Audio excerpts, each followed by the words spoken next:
Oh yes, another afternoon here then on RP Live, Racing Post Live with the Betfair Exchange. Welcome along. Gold Cup Day. It's Thursday. We were expecting it to be a soggy Thursday. It is all over the country. Perhaps not, however, at Berkshire at the Royal Meeting, where we think they might have got lucky. All of you people looking for the soft ground mud larks, the fast ground horses may yet prevail. We'll be getting into that. Don't worry about it. Let us know who's your big hope. Does Stradivarius win a fourth Gold Cup? That's the feature race, of course. Gold Cup Day. What a day. Is it still the race of the meeting? Get your interaction in. You make the show. You can do that on YouTube, of course, if you're watching on that. Don't forget to like and subscribe. Facebook Live, welcome along to the party. The chat will be vibrant this afternoon. I know that. And anything you want to do on Twitter, hashtag RP Live. Get it in. Okay, myself, Dave Orton, back day 3. Not even at half time yet. We think basically once, will it be Stradivarius crosses the line, or if there's a new Gold Cup winner, that's when the half-time whistle will blow. We'll be hearing from Chris Cook just after the Ribblesdale, our man on track. Paul Keeley will be coming in for a chat as well a little bit later on to help us out with what looks some minefield races later in the day. Okay, who's on the panel? Bruce Millington joins me back. I'm not. I can't deal with this seat. I'm normally there. But We're not usually this close, are we? No, it's a bit disconcerting. Different dynamic. We like to keep you on your toes, though, however. Right. How's life? Yeah, good, thanks, mate. Yeah, You've been this week. We'll get into that a little bit later. Yeah. Great day on to Tuesday. Ascot when You've it's, been to Ascot, yeah. been where, He's back. You can tell he's back. It's great to have you back, of course, because in your role, as GDS, a global sports director, you are a bit busier, aren't you? So your time on this show is now... GDS? Did I say? GSD. GSD, I should say. I don't know what. GSD, whatever it is. Anyway, Bruce is now very busy. And you have been taking your advertisement of the Racing Post very seriously, Bruce, haven't you? I mean, you've been all over the place advertising. I hear that you've also been on BBC. You were on a very well-known... And it turned out to be pointless. It was. I tell you what, my in-laws said to me, Bruce is on BBC One now. I was and on we went, for a it lot was less golden. than we're going to be this afternoon. It's a marathon today. But you get to go back, don't you? You get another go, yeah. We will be watching that Good with your fun. daughter, of course. Was it? Yeah, it was. It was excellent. Yeah. Bruce is back. Great. He's going to be taking the calls. He's got some strong fancies, loads of opinions. Keith Melrose is back, betting editor of the Racing Post. This strong panel here today, isn't it, Keith? How are you feeling about Gold Cup Day? Oh yeah, it's Gold Cup Day. It's historically the big race at Ascot, and obviously the stay-in division is what I'm looking at just now. I didn't realise until I got John Randall's missive this morning, the amount of history Stradivarius can make if he wins this race this afternoon. Hadn't really occurred to me because he's just sort of been there all the time, hasn't he, Stradivarius, winning these races. But he's actually going to be the first horse to win 2 Group 1s 4 times each if he wins this race. Is that right? That's right, yeah. That has gone under the radar a little bit. We'll think about exactly what they are. Good cut, Bruce. Keith's Okay. teasing. So you could see my brain ticking over. It is now a Group 1, isn't it, of course, yeah. That was It what was made Fox, it was made a Group 1 for the year he won it. It was made a Group 1 the year he... Oh, they had that. They upgraded the staying Yeah, so programme. he won the didn't they? first That's right, first mile 6 Queen's Vase and the first Group 1 Goodwood Cup, and he's basically dominated the staying division ever since. He's got lucky with the ground, we think, don't we, then? 4 Oh, Gold well, any ground's fine for We him. know, but it's the others, isn't it? That it might Oh, I just- see it. Yeah. They need to get him beat Okay, somehow, fair don't enough, they? all right. True Shan in particular. Barry Orr joins us back, Betfair's big hitter from Dublin. Day 3, Barry, how are you feeling?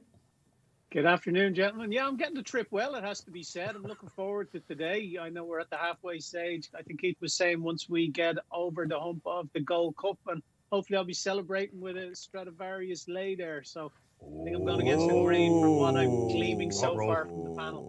Oh, it's good. Yeah, it's good. I can tell that he's excited to have Bruce back as well. It's going to be fun this afternoon for us. Keep your questions coming in for Bruce and Keith and Barry indeed. Barry, 5 from 6 on the first day. You weren't too bad yesterday either, man. The charity's going well, right? That's what you're playing for all day today. If you're new to the show, showcasing the functionality of the exchange.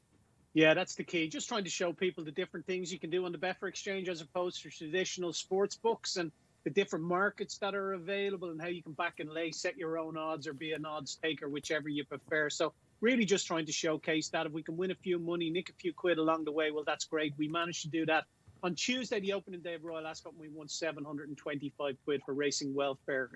Charlie Post, who's a regular contributor to the show, is doing a charity cycle for them. So happy to be able to support that with any winnings we make while showcasing the functionality of the exchange.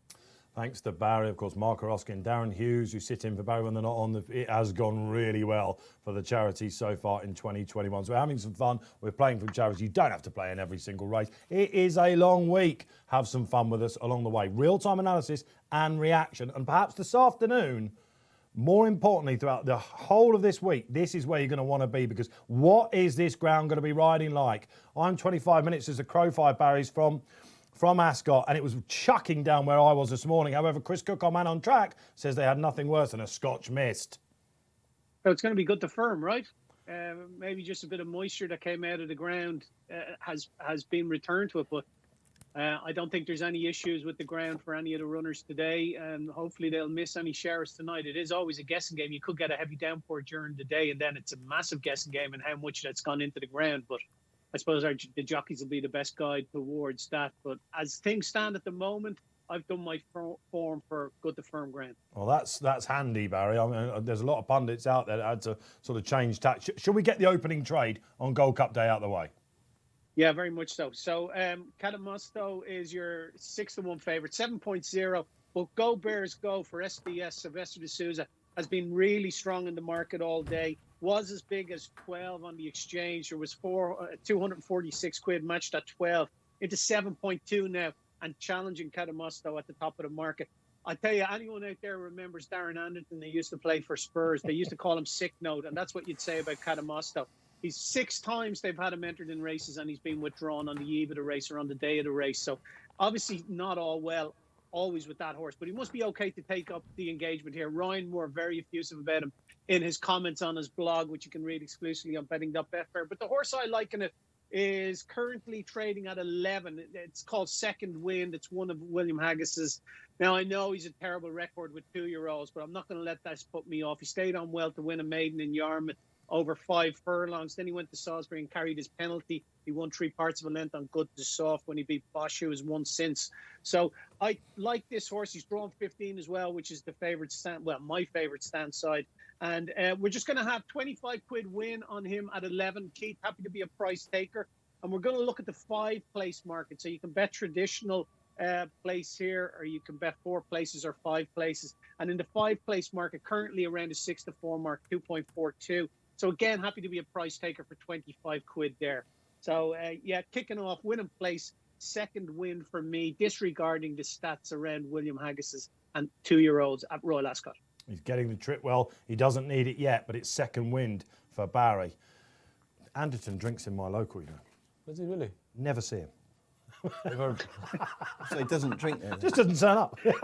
Oh. But he actually does, though. Yeah, I thought it was a dad joke for us. He's a lovely guy. I got that in there. So it's second win for Barry. Right. Shall we talk about the Norfolk Stakes, Keith? Because this, you think, will be the barometer on the ground, right? It is. Now, the Norfolk Stakes, obviously, it's a 5-furlong race. And although ideally you'd want a race where you knew the horses and knew their worth, you can assume the standard's going to be somewhere in the mid-hundreds on Racing Post ratings on this race. It's because it's always well run, you can't hold these 2-year-olds up. And you've got 5 furlongs ahead of them. The difference between £10 is half a second, so the times are always going to be pretty consistent. And I've got in front of me the time for the last 10 Norfolks in front of me, and I've had 5 Norfolks that have been on good to firm ground officially in the last 10 years, and 4 of them it came in under a minute. So that's a bit of the watchword to watch with the time. I've got all the times here and all the RPRs, and in a couple of instances, the rain that was put on, either watering or the rain that fell the night before. That the time in the Norfolk should give us a guide of what the ground is like going into this day's racing. You know what it's like. Listen to the jockeys. That's somebody else's opinion. I'm never about somebody else's opinion. I always want it to be my own and information that I've gleaned myself. So I've got all these times in front of me. Keep an eye on that big clock you get in front of the winning post at Ascot, because if that starts with a 5, we've got a good to firm day's racing. What if they race inefficiently, though? They rarely. That's an assumption you have to make. In 5 furlong 2-year-old races, that's probably the best time to assume they will, isn't it? Because they just can't. You know, we've got Wesley Ward horses here that we have. If you tried to stop them going, well, yeah, they could. That could be inefficiently fast, couldn't it? Yeah. In fact, the King's Stand was run inefficiently fast. Sound like I know what I'm on about it. I'll tell you what, you're doing well, aren't you? I spoke to him last week. I said, "What's going to win?" He goes, "I haven't got a clue, but by Thursday I'll know everything." I assume for Tuesday, you had a good Tuesday. You had a great Tuesday, but you're up. The thing is, you texted me first thing this morning and said, "What's the nap?" So I haven't looked yet, because I was going to have a nice big study up last night, but I thought, what's the point? Because the going could be good to soft, it could be good to firm. I'll wait until the morning, and then I know exactly who's running, what the ground conditions are, what the latest market moves are. I think it's funny because Ascot and Cheltenham, everyone starts studying up months before, don't they? But I actually reckon if you look on the day, you've probably got the best chance. Yeah, and this is 11-2, 5, 6-1 the field, isn't it? No favourite in the last 10 years has won this. Bruce, what is the tip? The tip is the favourite here, Cadamosto. It's obviously a tough race, isn't it? Something could improve, but I thought that Dundalton was pretty good. Form's working out okay. So, it is an interesting point of Barry's there that he's missed 6 engagements since then. But you can't. I refuse to believe anyone can be massively confident on a race like this. But if O'Brien 2-year-olds win first time up, there's normally something to them, isn't there? So very much so, yeah. And this guy was absolutely, he was quite impressive, wasn't he? He's drawn in 2. Aidan O'Brien has won this twice in the last 10 years, had another 3 places from those 10 runners as well. This was the race of the day that I thought was the trickiest. Easier to say that at the start of the show, isn't it? I thought I'd whittle it down. I'd get into it. I got 8 out of 16 runners. 8? Oh, great. Yeah, so I've got half the field. I came down on Instinctive Move for Clive Cox and Adam Kirby. Drawn 8, so he's got his pick. Listen, we have to assume that he'll probably try and go an arrowhead, maybe middle stand side. He'll do for me. Clive Cox often takes his better 2-year-olds to Bath. That's where this chap won first time out. They always usually come home with 1, don't they, on the straight track. He'll do for me. Keith Melrose. It's obviously Lucci's been very weak all through the last overnight and whatever. They were anticipating rain. He's drawn right in the middle, and he's Wesley Ward, whose horses haven't had that great a week. But what I noticed about the Wesley Ward horses that have come across for this meeting is a lot of them have been European breds, whereas this guy isn't. Lucci has very much got an American pedigree, and I watched his replay. I've been told that's a very good time by people that have done more research than me, so that backs up the visual impression of the race. But also it was that he looks like one of those bulls that Wesley Ward tends to bring across. So this is your standard Wesley Ward 2-year-old rather than other ones that have been a little bit of a different flavour than usual. And I know that you spoke to Wesley Ward last week, and he was very keen on this one in particular. It's not something that would massively sway me, but it's a nice thing to have on your side when the trainer has got the same sort of view as you. Yeah, Keels is in on that show with me in this studio. Paul Keeley, Racing Post Top Tips, and he goes, I just want to know who the 4-year-old is in the pack, he said. Like Acapulco in 2015. And he asked Wes, and Wes said, well, Lucci doesn't look like a 2-year-old. He's a bit of a bull, isn't he? Did he ask him in those terms? He did. He'd very much like that. Very much like that. They're going in quite quickly, actually, aren't they? They are. They're getting in. Barry, any late moves? No, Cadamosto into 6.4 now, which is 11-2. But Go Bears Go is matching them all the way. He's 7-2 now. Project Dante is the one that's come in for really good support into 7.2. Brian Smart, Graham Lee played up a little bit beforehand, but he's come in for good support. He was 9.4 earlier and bigger as well, into 7.2. Brian Smart had a 2-year-old run well, a filly run well in the Queen Mary, didn't he, yesterday? That might be part of it. 3 2-year-old winners he's had. If you read your spotlights, you can see the spotlights. We'll give you all free premium content here, of course. You'll see the spotlight verdicts come up. In the spotlight, 3 2-year-old winners. His last 2-year-old winner was in 2007, but they have been going well. For the late Reg Bond, of course, it would be an emotional winner for Connections, that one as well. Good luck wherever you're going. Bruce, you happy to do the calls today, Bruce? Very much so, yeah. You've been looking forward to this. I noticed Project Dante, who's been back there, is drawn on the extreme near side. And I was going to get some stats in about straight course races at Royal Ascot on the first 2 days, because the draw's been remarkable. It's not just you want to be towards the stand side, you want to be on the stand side rail. 11 of 11, 17 of 17, 14 of 16, 22 of 22, 12 of 12, and then 4 of 30 and 1 of 27. So it's been the middles have not had a look in. Get a reel, yeah, get a reel. That doesn't mean that they won't. We were all shouting about the Duke of Cambridge yesterday when they kept to the middle. What are they doing? And of course, don't mention the draw to Barry Orr. I mean, his nap was Astro King yesterday. Oh, found a group horse on the far side. I mean, we've feared for his participation for the rest of the week. As someone put it to me in the office earlier, you can't eat winning your side.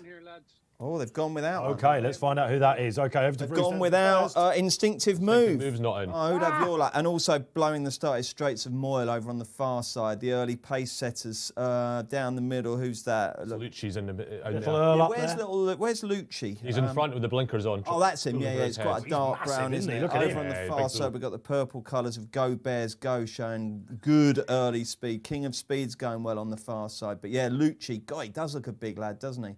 Going all right down the near side is Coonan. Split into 2 groups. Two of distinct course. groups right across the track. We're going to go Near side, let's isn't stick it? with the near side at the moment and go Looks with like it. Lucci. Lucci still and it's travels. Mind you, they're still going well on the far side. Go Bears go up there, is he? They've got the same colours. It's ridiculous, isn't it? Go Bears going. Cadamosto, where's he? He's over the far side. He's coming Cadamosto's now, flying Bruce. down the far side there, isn't he? So it's Cadamosto Yeah, and also Cadamosto's Go coming Bears through. go Is on he the gonna far get up here, side. Cadamosto? Lucci on the near side. So it's Lucci on the near side group. Project Cadamosto Dante.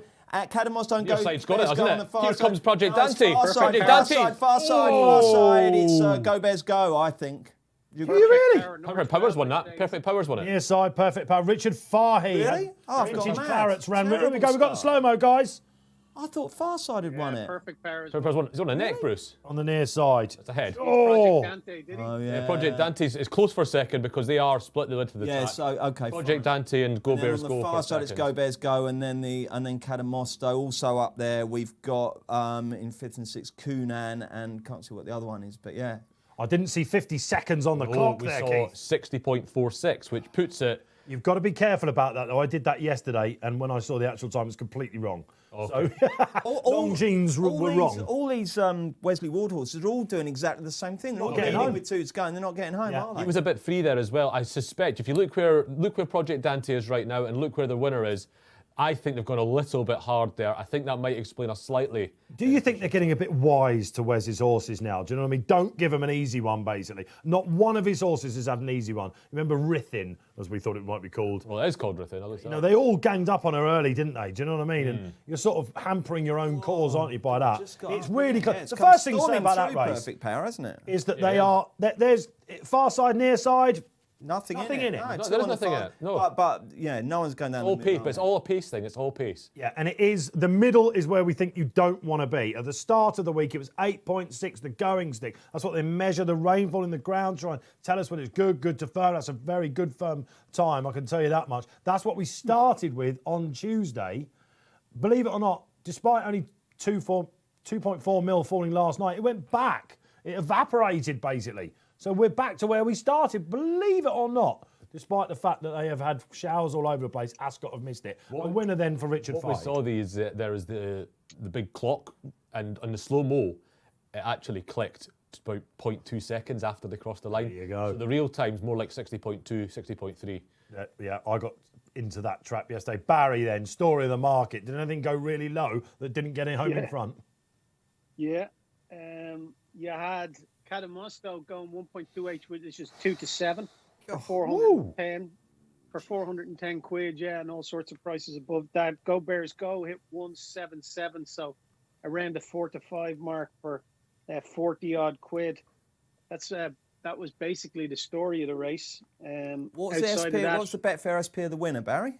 There it is. Betfair there you can SP see of it the on winner is screen. 20.0. Oh, wow. It's one of these new, we've got the highlights. Since you last in, we're highlighting it now. Oh, yeah, quite. It's stepped up a bit, hasn't it? The graphics boys have really gone to town here, haven't they? Progressive, it's a grower. Project Dante hit 4s on as well for 100 quid. That's a winner for Really? our dad. 1.25. Our dad who won the Windsor Forest, of course, is a really So good start with his you've had a 2 2-year-olds. to 7 and a 4s on, both chins, yeah? Wow. In the 4s run. on, 4 to 5, and 2 to 7. Yeah. And actually, we're Goodness picking me. it up now, Bruce, just over 2 rounds ago. This guy was last. You know, Yeah. so he's an interesting horse, this, isn't he? He is, yeah. He only won at Hamilton, you know, Who was he third to in that first run? good old stiff Royal finish. Acclaim. That was 8 days ago he won. Really, just that? Yeah, hats off to Connections. And Royal Acclaim at Newcastle. Doesn't stick out. He knows what he's doing, old Fahey, doesn't Well, he? he might just do that. 3,000 winners, of course, on the board for Richard. Paul Hannigan, where was he riding last night? He was at Ripon last night when he was jetted down for this. They had vintage Clarets, ran really, really well in the Coventry, didn't quite get home. So a double-figure stall, but we don't think it matters Does that too prove, much. lads, that the only place you don't want to be is up the middle? Basically. I think It that is doesn't, almost certainly right. prove that really, Barry, because no one raced up the middle. Well, I mean, we have Because got... anyone who did yesterday made an absolute Horlicks of it. Well, yeah, but I mean, it might just be they weren't good enough. it was Queen Power and we all Lady Beauthorpe was the gauge We for us. all wasn't start off assuming there's a draw bias. We never, the last thing we're ever prepared to accept that there just isn't a draw bias and it's fair right across the track. That is possible, it? isn't We it? have. It would be lovely, wouldn't it, to go It's and the Ascot without 15th talking race, about so that. we're doing it on a decent sample, aren't we? Yeah, but they're not all on the straight, are they? They're not all on the straight. However, it's absolutely typical that, of course, the Hunt Cup, it got turned on its head. But that has proven, I think, that absolutely right. A couple of years ago, they nailed it at Ascot, and it is where pace is. That's where we think. However, the going stick is somewhat slower down the middle. So the jockeys are obviously aware of this, and this is what Paul Keeley's great point is. It doesn't matter if it's fast or slow if the jockeys aren't racing on it. And no one wanted that middle whatsoever, did they? Absolutely not. Well, you saw what Lucci did. He started, he broke from stall 11, so he's pretty much in the middle, and he's worked his way over in the first furlong, and he's ended up on the rail again. And Frankie did that on Rithin yesterday in the Windsor Forest, came right over. So Wes Ward and his team are like, don't go there, Frankie, whatever you do. So whether it is a thing or it isn't, it's in the heads of the connections. So we've got two straight track races, of course, haven't we? The Britannia and the Buckingham Palace later on as well. But you're also looking at Project Dante, who's finished very well right on the rail. He's run right up the rail. He got held up in his run, actually. I don't know if you saw it on the head on. He doesn't get out at first. And the way he's rattled home up that rail suggests that there could be more to come from him as well. Okay, we'll try and get you the exact time for that race, and Keith will be on that as well. So there you are, Perfect Power, 14-1 shot. Who found it? Let us know. Get involved. Who's going to open the show with social media comments? We love to see it here on the show. Viewer interaction absolutely makes it. And let's have some fun this afternoon. Why not? Not even quite halfway yet. Do we have any big fancies on the card today, guys? Now's the time to digress. I really don't, unfortunately. I mean, I've got a few that I quite like and a few favourites I might want to take on, but I can't look at this card and think, oh yeah, that's a good thing, and so's that, and so's that.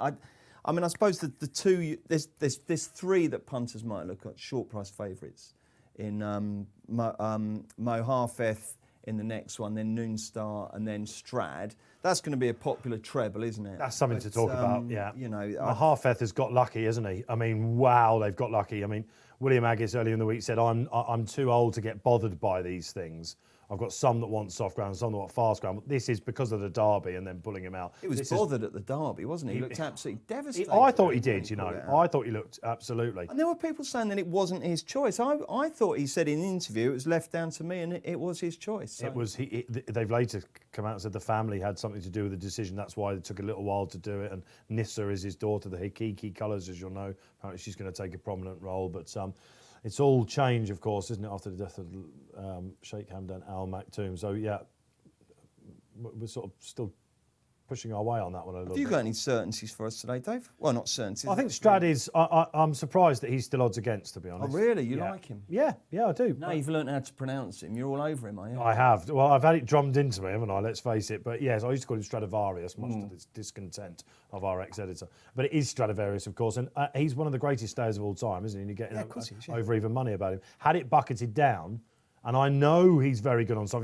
What did I say on the first day? I said it was almost last year when Frankie pulled down. It was like Richard Guest and Red Marauder last year, wasn't it? You know, looking around and where are the fences? Well, that's his best ever performance of his career. It's the best performance he will ever put up, probably, is that 10-length win in last year's Gold Cup because the soft ground strung them out. Stradivarius wins these races because he quickens better than these other stayers that he's up against.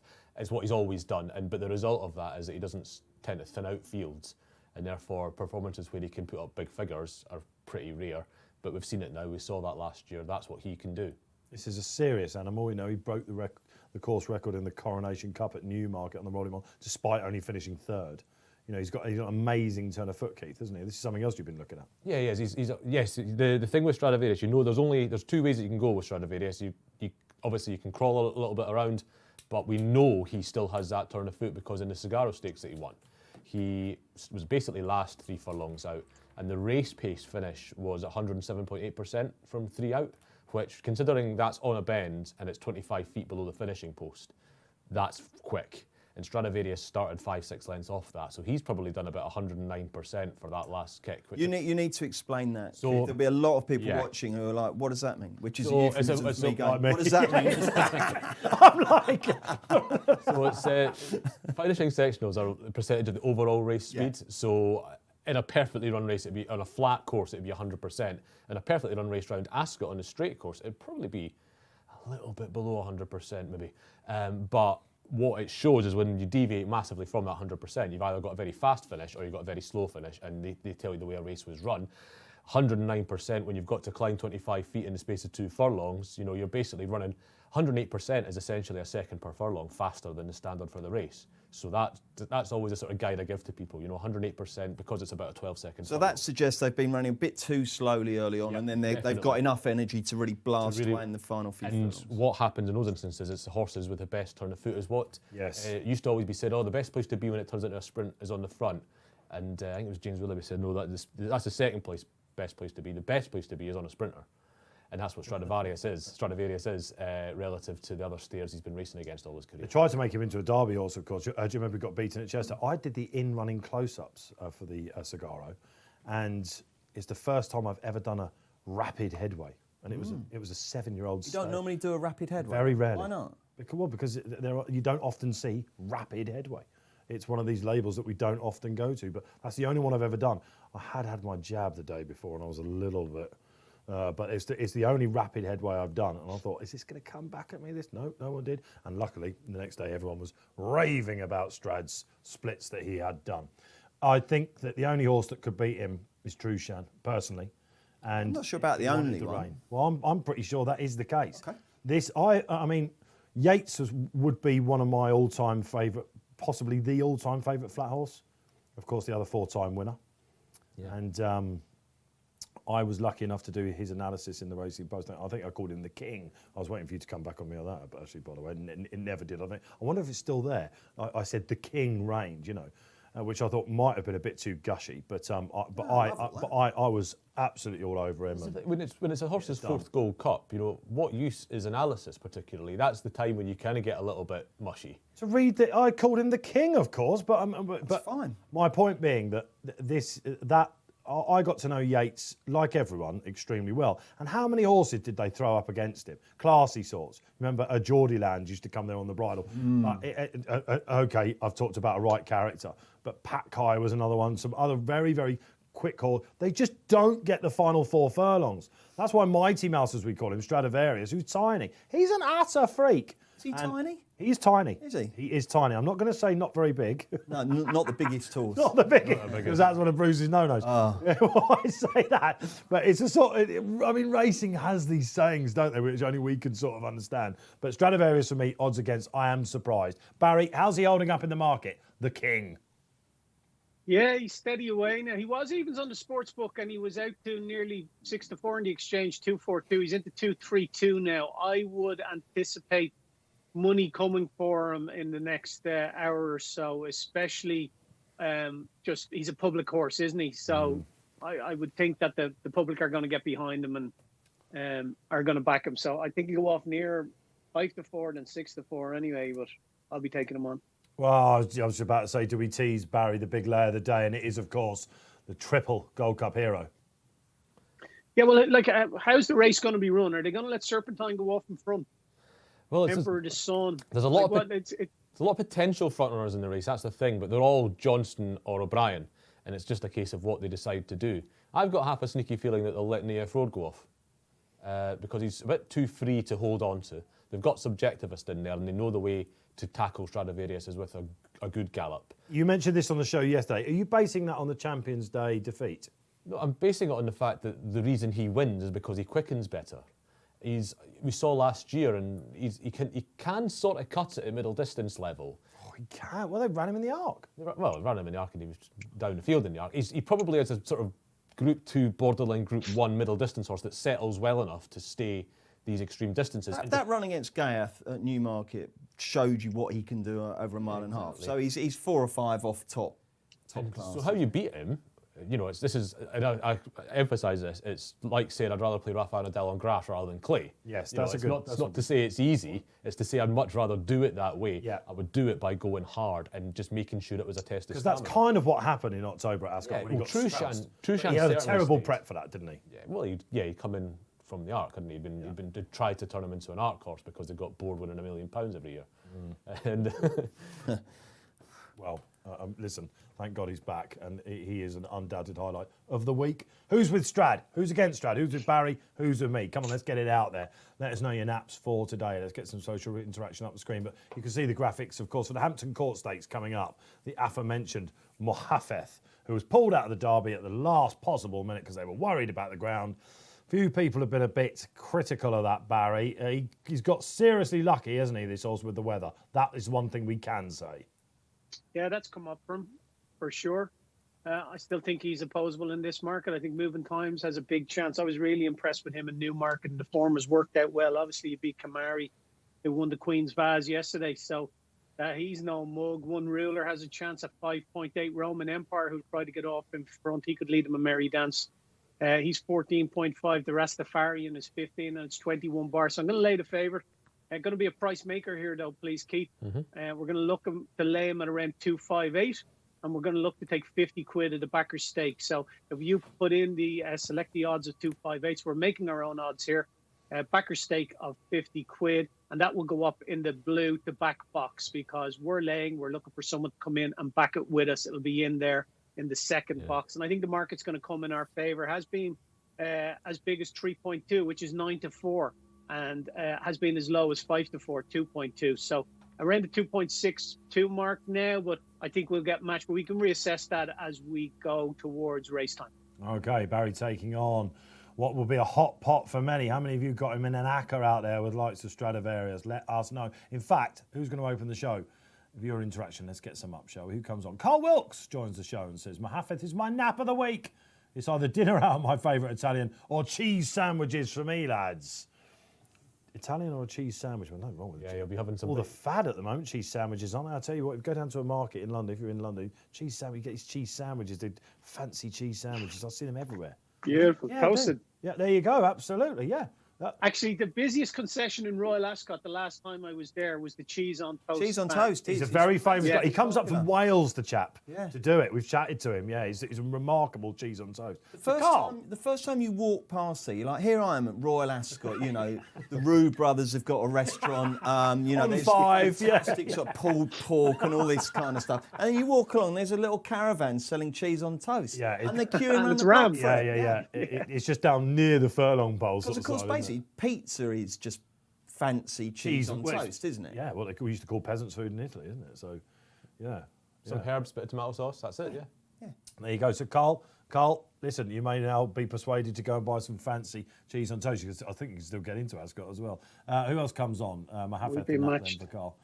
We've been matched apparently on the lay. Frizzy Red joins the show again, been on with us this week. If one ruler copes with the fast ground, still think he's the one to beat despite the penalty. Okay. This is the time to put it down the panel because, Keith, you would very much agree with that. Well, the penalty is a bit operative on this one as well because I said to you before we came on air, if it wasn't for the penalty, I genuinely would say one ruler should be favourite. No one's done it in the last 10 years. Carry the penalty to win. Okay. Now, one ruler is it's often for sort of later developing horses, and he won. Was it the Autumn Stakes he won last year? I think it was the Autumn Stakes. Van Gogh was behind him and whatnot, and then he was second to McSweeney in the Verton Futurity. So that's really good juvenile form. He's run 2 classics so far this year, the 2000 Guineas and the Derby. He didn't handle going downhill or on the camber in either of those. He hung into the dip in the Guineas and ran perfectly well, to be honest. And then in the Derby, it's all at sea, is the cliche they'd use in the Derby. He was just didn't handle it at all. He didn't stay either. It was an unforgettable run for me, one ruler in the Derby. I have to say, I can see it back, but I had to look it up after speaking to you earlier. He does make a bit of headway and he doesn't stay and he goes all over the gaff and he basically wants a mile 2 on a less undulating track. He's got it now. You know, there's a distinct element of open the box and see him a half-fifth. The form of that last run, I mean, he might be really good. The form of his last run is muck. And there's nothing else turned up. The second was off the bridle before halfway. Mark. The second reopposes here, doesn't he? Yeah, he was off the Secret Protector. He was off the bridle before halfway. Neither of the other two have run since. No, the third had come out in novices, and you have to sort of. He looked promising enough, but he did come out in novices and hasn't run since. So we're guessing at that. The form, you're projecting what he could have been out of that. 6-4 for this race is not on for me. As I say, without that £4, I would put one ruler in his favourite. I think he's got the class here, and Mahafeth has to show he's as good as one ruler.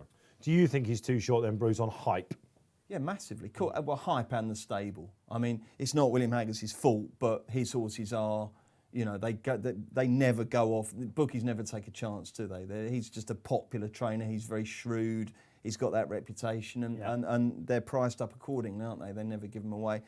I agree with Keith. I mean, you can win a 4-runner race, particularly at Newmarket, where you've got all those undulations which some like and some don't. And you can't win by 4 or 5 lengths and not look impressive, can you? But you can be unimpressive if the race isn't that good. Now, the race might be that good.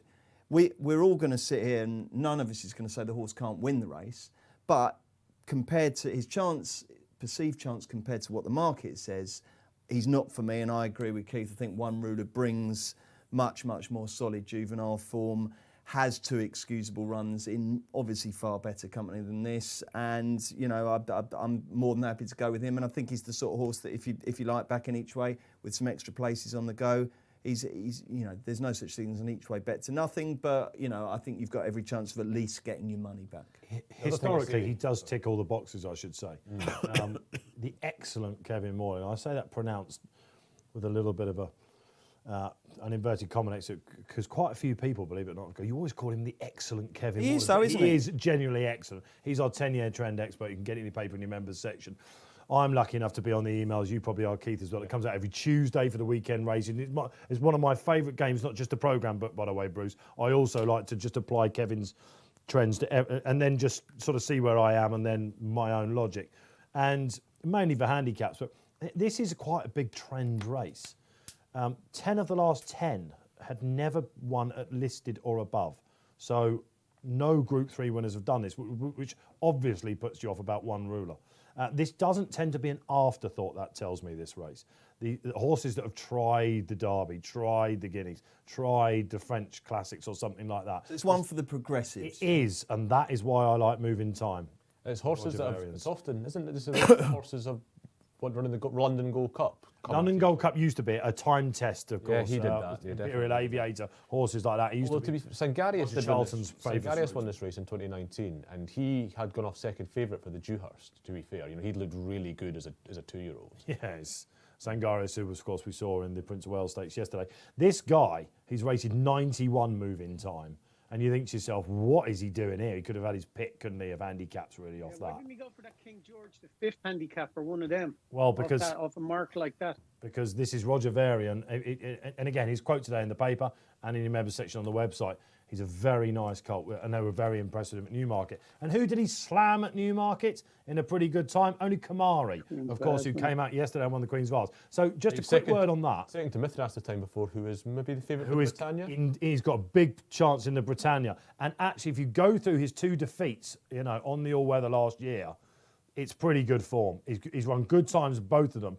First time he got beaten up, we didn't see him until October last year. We bumped into a horse called Rebels Romance, who was the UAE Derby winner, for instance. Yes, it's Maidan form. It's classy form. This is way better than a mark of 91, hence he's running here. They're going to blow it. And I can watch that back. You've got time to do it on your replays. He has that one from Flagfall, that race. And just because he was beaten twice at 2, he's held his price as well, which is good for a Rog horse, isn't it?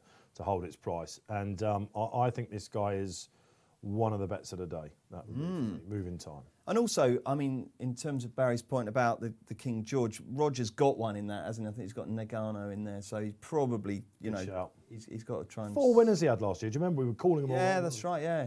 Yeah, not so good so far. What's the thing that blistered to victory in the Britannia? Calusi.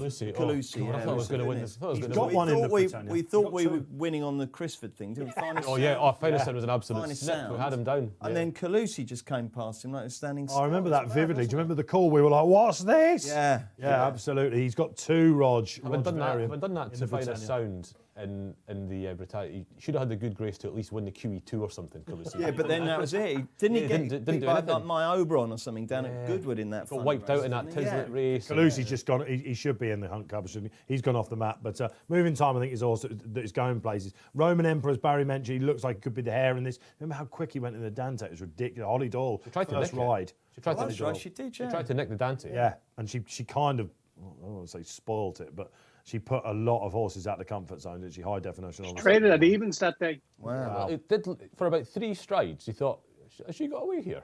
I'd say it's a good draw for him today because we know that he's going to attack. The draw could be an issue for Mahafeth. Watch back that Newmarket run last time. He ambles out, very Jim Crowley-like, to travel and then amble out.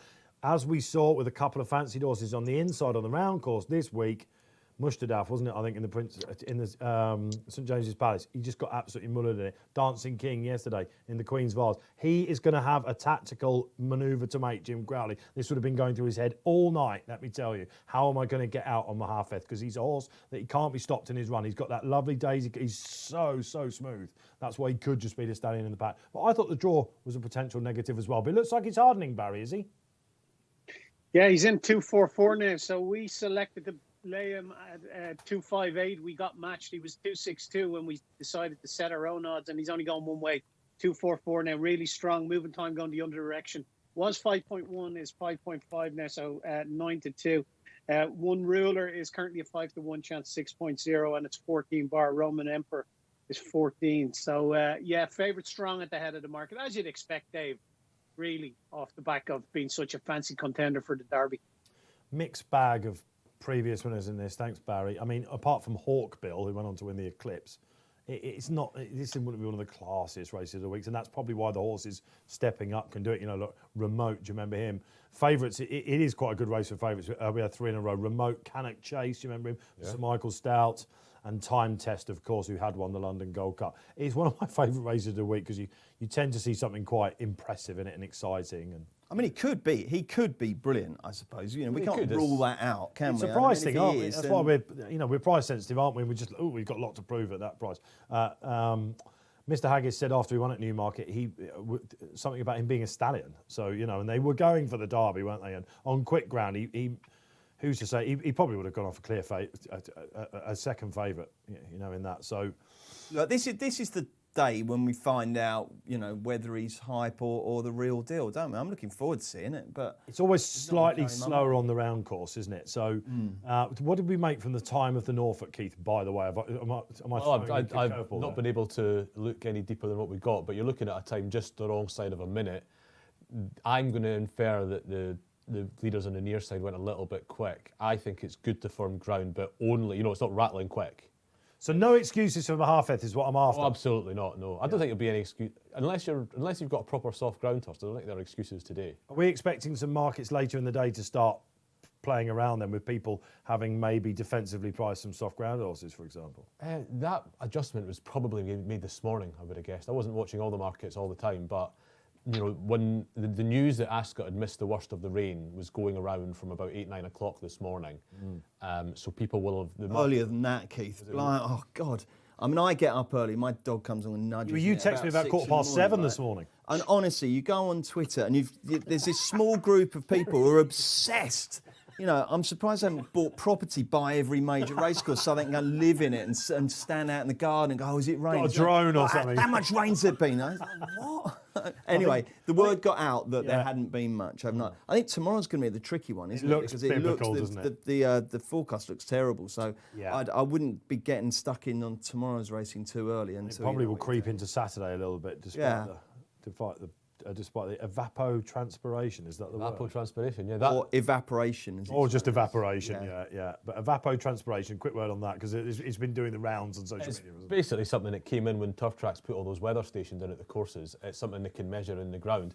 And it got mentioned in a Racing Post last year when I looked into that thing, and evapotranspiration was mentioned put up as an example of the sort of, minutiae things you can actually get out of these things. And so it's basically the rate the water goes out the ground. You can imagine Keith hearing that word, can't you? And going, he'd be all over that. All over it. That time form breeding. Here's 5,000 words about that bad boy. Let's go. That's a column done. What's it? Evapotranspiration, yeah. You've got to make sure you get it right the first time as well. Get it just nailed down so when people start mentioning it, you go, evapotranspiration, lads. Yeah. Never heard of it. Chris Cook tweeted supercalifragilistic evapotranspiration earlier. Chris Cook joins us after the Ribblesdale. He was great yesterday, wasn't he? He'll be giving us the news reviews. Going down at the start. I want to talk to you about your experience at the course. I don't know. I wanted to do this sort of in between races, but you did have generally a great. We got lucky. Loved it. Really liked it. Too hot, was it? No, it wasn't too hot. It was fine. It was really, really nice. It was just perfect Royal Ascot weather, and it was it felt like Royal Ascot. It felt special. It felt classy. It felt different to other meetings. But the fact that there was about a fifth the number of people that you normally get just meant, you know, from the moment you drive down Ascot High Street without having to apply the brakes and, you know, spend an hour crawling towards your car park to swanning into the course uninterrupted and to toilet without issue. Exactly. Yeah, I spoke to a couple of girls in the office and they were there and they said, you know, the one thing we liked best, no queues for the loos. It was absolutely great. On a fashion farm, I mean, I'm no Gok Wang, no Gok Wan even, but all the women looked like they'd got their frocks from like my mum's car boot sale. There was all these kind of old women's frocks. It was really bizarre. What vintage would be Yeah, the vintage. term. I think that's Maybe the I official am Gok. term. Yeah, well, exactly. But floral, bit faded, sort of long, and I don't know. It just didn't. It felt a little bit kind of old fogey. Gok Wan when I'm driving into the office, you know.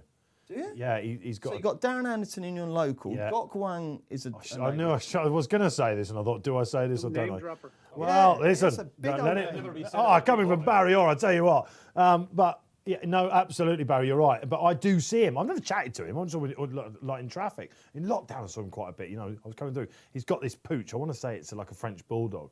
He's always chatting to everyone, you know. But he's getting a bit Dave Orton-like, you know. In what sense? He's getting a bit bigger. I didn't realise you were big. Well, there you I didn't listen. know what you were getting at. Well, there. no, he's got a bit. I had to sort of double take, but it is Gok. You know. Wow. Yeah, that's it. Maybe next time I will say to him, "What's a granny's frock?" And he'll say, "Vintage, darling." Or Yeah, something. there weren't that many celebs either. The only one I saw was the fella who won Strictly this year, Bill Bailey. Oh, he was there, was he? There, yeah, he was there. But apart from that, I didn't see too many. But it was lovely. It was really, really nice. They haven't filled out every day. I think Tuesday was popular. No, they haven't. I had to send a note to reporters because everyone's assuming that because the capacity's 12,000, they've got 12,000. They don't even have. They barely have 10,000.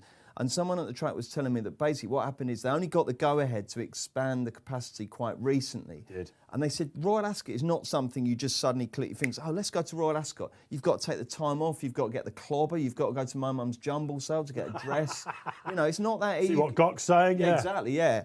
So it takes quite a bit of planning. So in actual fact, and obviously you've got to stick, you know, various rods up your hooter and down your throat. That's why a lot of people have said. Tests Yeah, wow. Was that all? Were they all free? Yeah, they're all free. Good. But, you know... We're talking about PCR tests. There's It's two not PCRs pleasant. and one lateral flows. There's a lot going on, a lot going in. But it was worth it. You have to have it on your phone as you walked in, because some Yeah, people you will had to still be have your thinking, I'll phone. go tomorrow. Or You did have to have it on your phone, but I tell you what, Ascot always do it beautifully. There's no sort of, right, come on you, show us that, and where's your proof? Can I see your ticket? So it was all classy. Ascot is all about class. And I tell you what, if you've never been to Royal Ascot, do go. Go with your mates, get some tickets and go next year. It's not all posh people. Everyone is welcome. Everyone has a great time. It's a fantastic, fantastic time. And although I like the fact that there weren't that many people there, I can't wait till it's a throbbing mass of humanity next year. seemingly a lot of people are waiting. Bit of a aren't they? gamble here, Dave. Secret Ooh. Protector. See, this is the James second to Doyle into Mahafeth. Yeah. 12.5 from 23. Okay, we're nearly I off better then. learn some colours. Good luck wherever you're going in the Hampton Court. Just a couple more to go in, and Barry says that they are having some week as well, aren't they? They took the second race out yesterday in these colours. William Buick, or will it be James Doyle? He was favourite for that race, Secret Protector. We've got some socials coming up on the screen. We've got time to fit you in as the horses take their time to go in. Who's coming up? Who's coming up on the screen? Is anyone coming up on the screen? They're not coming up. There's no socials coming up on the screen. All right, we're going to have to leave them, I think. We shall get them back. Last one in, mile and two. Mahafeth, I can see. All right, great stuff. Listen, I'm with Moving Time. One ruler for the chaps next to me in the studio as well on the panel. Barry taking on Mahafeth. Bruce, give him a good call. All right, I'll do my best. That was rubbish in the first one. I was very rusty there. But here we go. They're off. We've got 10 furlongs to cover, and it's a very level break. Just being scrubbed up on the outside is the Rostafarian, but that one's held its pitch. The two that are being sat out at the back are Secret Protector and also Notre Belle Bet. As cutting out the early running, we've got Roman Emperor. Marking that one is moving Matchless. time, is going up on the outside. Sorry, it's matchless, yeah. Between those, I think we've got Snap Rotera. We've got one ruler handy in the box position on the inside in fourth. Roman Empire in fifth. Let's see where the Jolly is. Are we happy with the Jolly, chaps? Yeah, well, you can see that he's looking for room already out the back. Jim Crowley. Keith, Shortening the betting into even money, can you believe? he's going to move off the rail absolutely fine now. Moving time, Andrea Razzini was caught wide early from trap A. He had no option but to go forward. He has got a bit lucky, but I'm not surprised to see him spike out a bit. Keith? It's one ruler's trying to go up the inside, and he's also just trying to get a bit of room off, whereas Mahafeth is going to get that room. He's probably, in fact, I'm sure he's going to swing wide as he come into the straight, Mahafeth. Whereas one ruler is, Buick's very conscious, I think, that Matchless is going to have to get out of his way. You've got to be happy with one ruler now, Bruce. I mean, odds on the favourite now, 10 to 9. Odds on the favourite. I don't know pulled about that. right He's a out. long way Thank back. you. That's Right out. ridiculous. Anyway, leading the way is Matchless. On the duelling for second are Moving Time and One Ruler. In fourth, we've got Snapper who's been pulling very hard. Roman Empire, and then the favourite on the outside, Mohafeth. He's come really wide, but he looks like he's going supremely well, as opposed to One Ruler who isn't. It's still just about Matchless. Taking over now is Moving Time. But here comes the Jolly on the outside. Snapper still going well. Moving Time's not now we've got loads. Mohafeth, and here comes who's this? It's Roman Empire. Roman Empire's the one to challenge. But it's Mohafeth who's going too clear. This is going to go to the favourite, I think, is it? Oh, he's hanging. He's having a little roll around. He's got his now. He's a length again. He's coming over to the rail. He's crossed him very badly. Running on from the way back. His Secret Protector. But Mohafeth has got his equilibrium back and wins by 2. I think that will be enough. He's definitely crossed Roman Empire in a furlong out, but they're not going to flip that one, are they? Absolutely not. No, we're getting a couple of days though, Jim Crowley, for that. Wait and see. Yes, and of course it was Ryan Moore, who we came across there. But look, the Jolly has collected. Well done, all of you out there that were on him in the Derby and kept the faith. I'll tell you what, pressure off a little bit, and you can see why they've been purring about this as the next Shadwell stallion. Barry, tell us about the story of the race. I heard you say even before he turned in, he went odds on.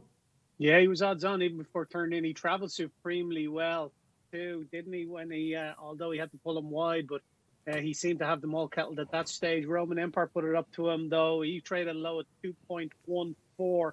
The third horse, which was Secret Protector, I think hit a low of 5.4 in running. Moving Time, who was a little bit disappointing, hit a low of 4.2 as well. Yeah, he was a bit disappointed. Right across him. We'll talk about the bones out of this. So we're joining it now in the studio, around about 2 out, and this was. I'm hanging. He's 5 off the rail. He's miles off the rail. He's actually come down the middle. That's the way you often do it at Ascot, though, isn't it? You pull off. We saw the torrid time one ruler got trying to go up the inside. You're better coming wide up that straight. But we did flag that up about stall 3 being an issue, and it would have been going through Connection's heads. This is a horse that needs to get into his rhythm, nice and smooth. You don't all of a sudden go for the gap and shoot through. This is a lengthener. Don't forget, of course, this is 1 mile 2. They were trying to go 1 mile 4 in the Derby. Could even be better over 1 mile 4. I think. Listen, we flagged that up really nicely, didn't we? Jim has taken him back. He doesn't want anyone right next to him on his outside. And before the bend, he's got the run. Bing bong. Oh, yeah, the stewards are going to be all over this. We're seeing the head on now. Yeah, it's 2 days for. Oh, no, they're both. He's had to snatch up on this. Yeah, he has. There's probably a bit more than that in it.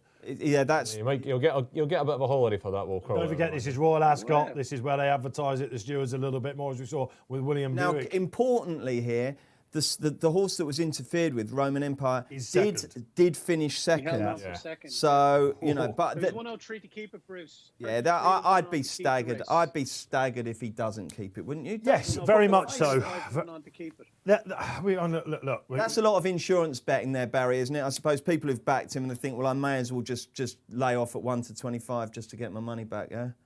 Potentially they could. If he got closer to him now, the stewards would have something to chat about. But I don't think it's affected the result. He's obviously it nearly cost him second spot, the runner-up. But I don't think you could put your hand on heart and say that the runner-up would have beaten him with a clear run. The rules, I mean, remembering all the rules off the top of your head these days, Keith, is not an easy task. But beaten distance has got a lot to do with it, isn't it?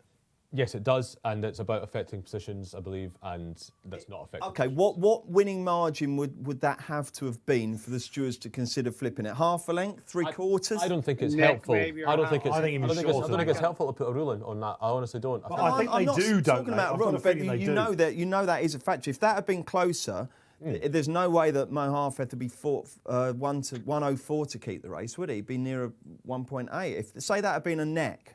We're looking 5 furlongs out now at the replay, and he's already on the outside. So they were so worried, weren't they, about getting caught? Was it Mustardaf in the St James's Palace that Jim was on? It was going well enough, not to win, but it was going well enough, and he got totally stopped. I guarantee that as soon as they saw the draw for this, they devised the plan to take back, come wide. I think we tried to flag that for you. That was a danger for him. He was doing it. He was doing it all the way. That was clearly a plan. He's deployed it perfectly, hasn't he? Up until the point that the horse has hung. But this is, he's a winner. The horse is over-raced as well in the early stages too. It could be that he still has a little bit to learn about the game potentially, but it could be. He's got the whip in the wrong hand as well. He's got whip in the left hand, so he's driving him towards the rail there. He puts it away. He puts the whip away just to try and, oh no, he's got out there again. Secret Protector is third, by the way, staying on late. And he's got beat roughly as far as he did at Newmarket. So that form's kind of, been replicated. Group 3 form. I will just put, there's a horse in this race who's going to go on my tracker called Snapratera, because I love... He's no trip, Bruce. He's no trip. Well, I'll tell you why, Barry, because I love a horse that pulls like mad, and that really did pull like a lunatic, and still finishes it. Well, I'm not too fussed. They'll find it. They'll find it, mate. They'll find it. I'm not too fussed about that. Like I say, he stayed on fantastically well, considering the amount of energy he's burnt racing with the choke out early on. You watch that race again, Barry, and then the first 3 or 4 furlongs, that horse is really, really going absolutely like a bucking bronco. So I think that's an interesting run, that. I wouldn't give up on moving time as well. I did. That's not how I saw the race going for Andrea Zani's mount and Roger Varian. He's actually one of the last off the bridle as well. He's just done far too much too soon, Keith, hasn't he? He probably has, yeah. There's a few. I mean, a lot of them have come from the back, even though it didn't look like it was an overstrong pace to me, just by eye. It's a closers race, that, without question. It did. Do you think Mo Harfeth would have won the Derby, Keith? We don't know in the Derby. I tell you what, I think he'd have thrown the Derby away the way he's hung here. He would have ended up on the open top buses, wouldn't he? Yeah, exactly. Yeah, They'd have had him. That's right. Yeah, he'd still be running this year. But I mean, if you can't handle the home straight at Ascot, what chance you got at Ascot? Well, exactly. Yeah, he might have hit one ruler who was going another way. He might have bumped into him on the way across. So, yeah. I think that level of performance will be below the level that the Derby winner ran to. I think. Do you think he would have won the Derby, Barry, based on that? No. I don't. You never know. Not in the line through Sapnataria. No. For the first time today, and I know you've missed this, can we maybe think about where he's going to go? Well, yeah, but I'm rubbish at this. If the programme... All right, okay. What's his trip? He stayed on again after hanging across, so they might step up, and would they go King George? I think King George is the likeliest. But that's turning into a hot one, that, isn't it? Oh, yeah. King George, it's like mid-80s again. Always. Did you make a snowfall, Bruce, in the Oaks? Oh, ridiculous, wasn't it? Incredible. We're going to see the form in the next race, aren't we? Divinely, the third one, that was absolutely amazing. There's only 2 fillies from the Oaks running in the Ribblesdale, which would be quite a low number, I suspect. I suspect there's normally more than that. Would have been a hard race this year, wouldn't it, on that ground, I guess? Oh, yeah, that's almost certainly been a contributing factor. We've got more runners from the Newbury Fillies trial than we have from the Oaks. Have you got any quotes from a Harfeth, Barry, before we move on? Yeah, 8 from 14 from the Eclipse and 12 from 20 for the King George.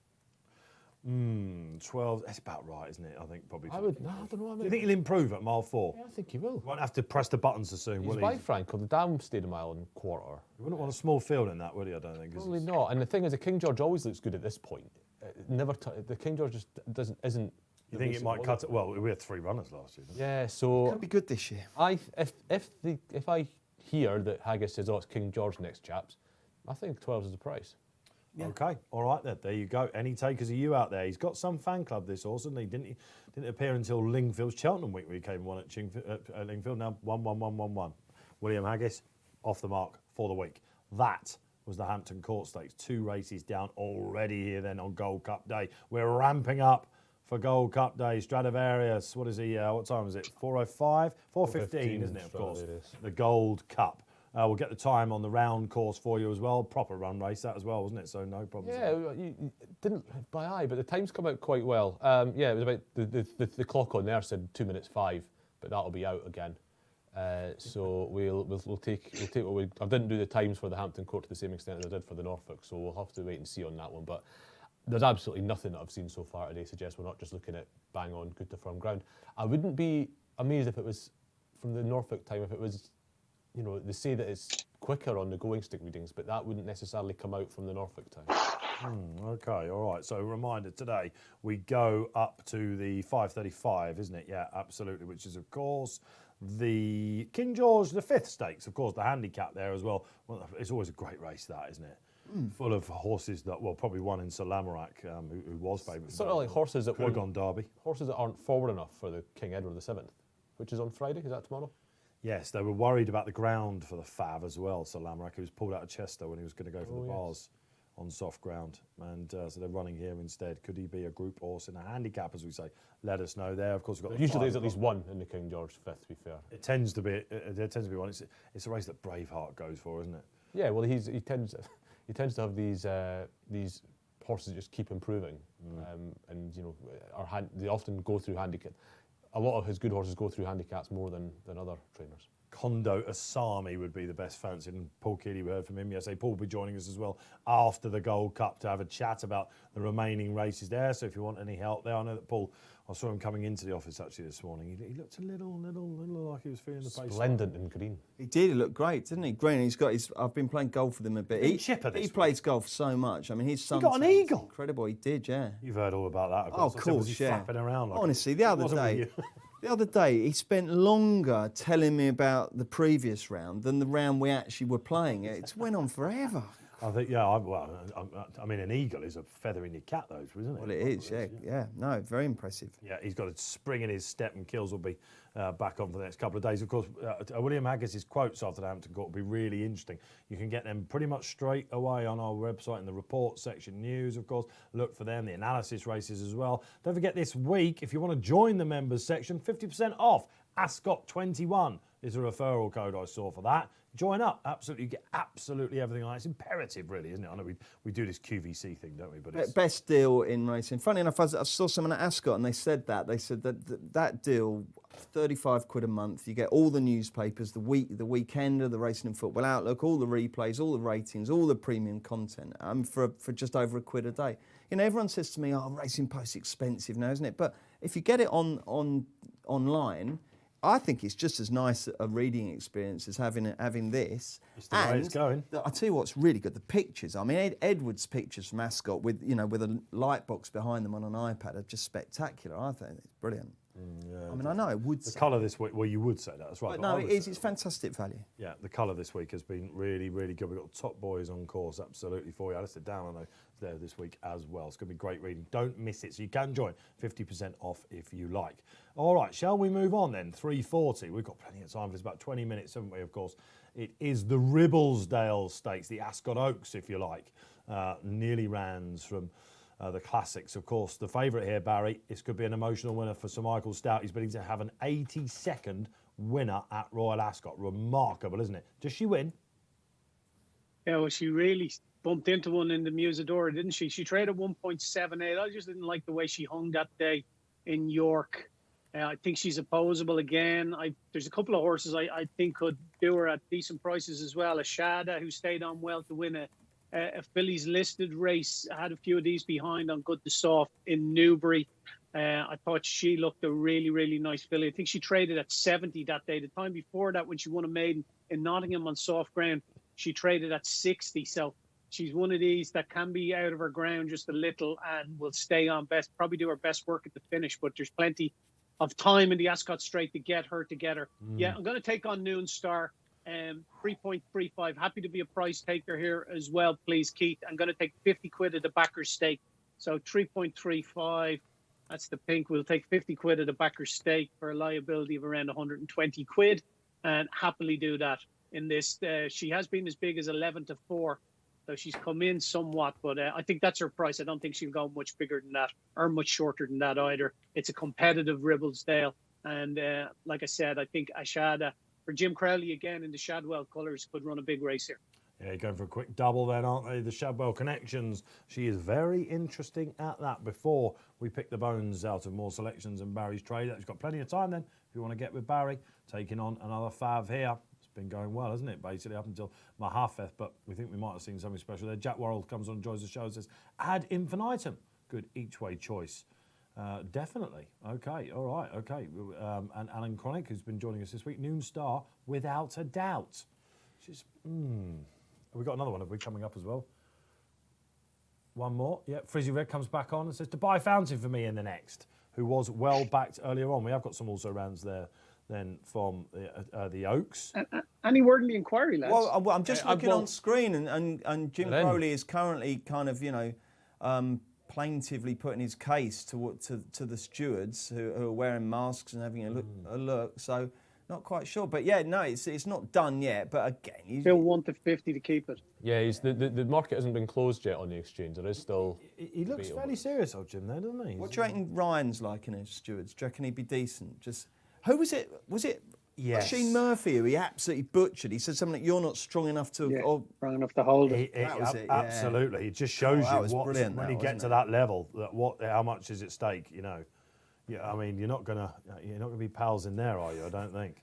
No, but what was it? A St Ledger one year where was The it best Anthony? talker, they used to say, gets the verdict, didn't they? shouldn't do, should it? I mean, they're jockeys, not lawyers, aren't they? Exactly. Well, yeah. Yeah, was it Well, Declan that's right. McDonough got the St Ledger that year? Was it?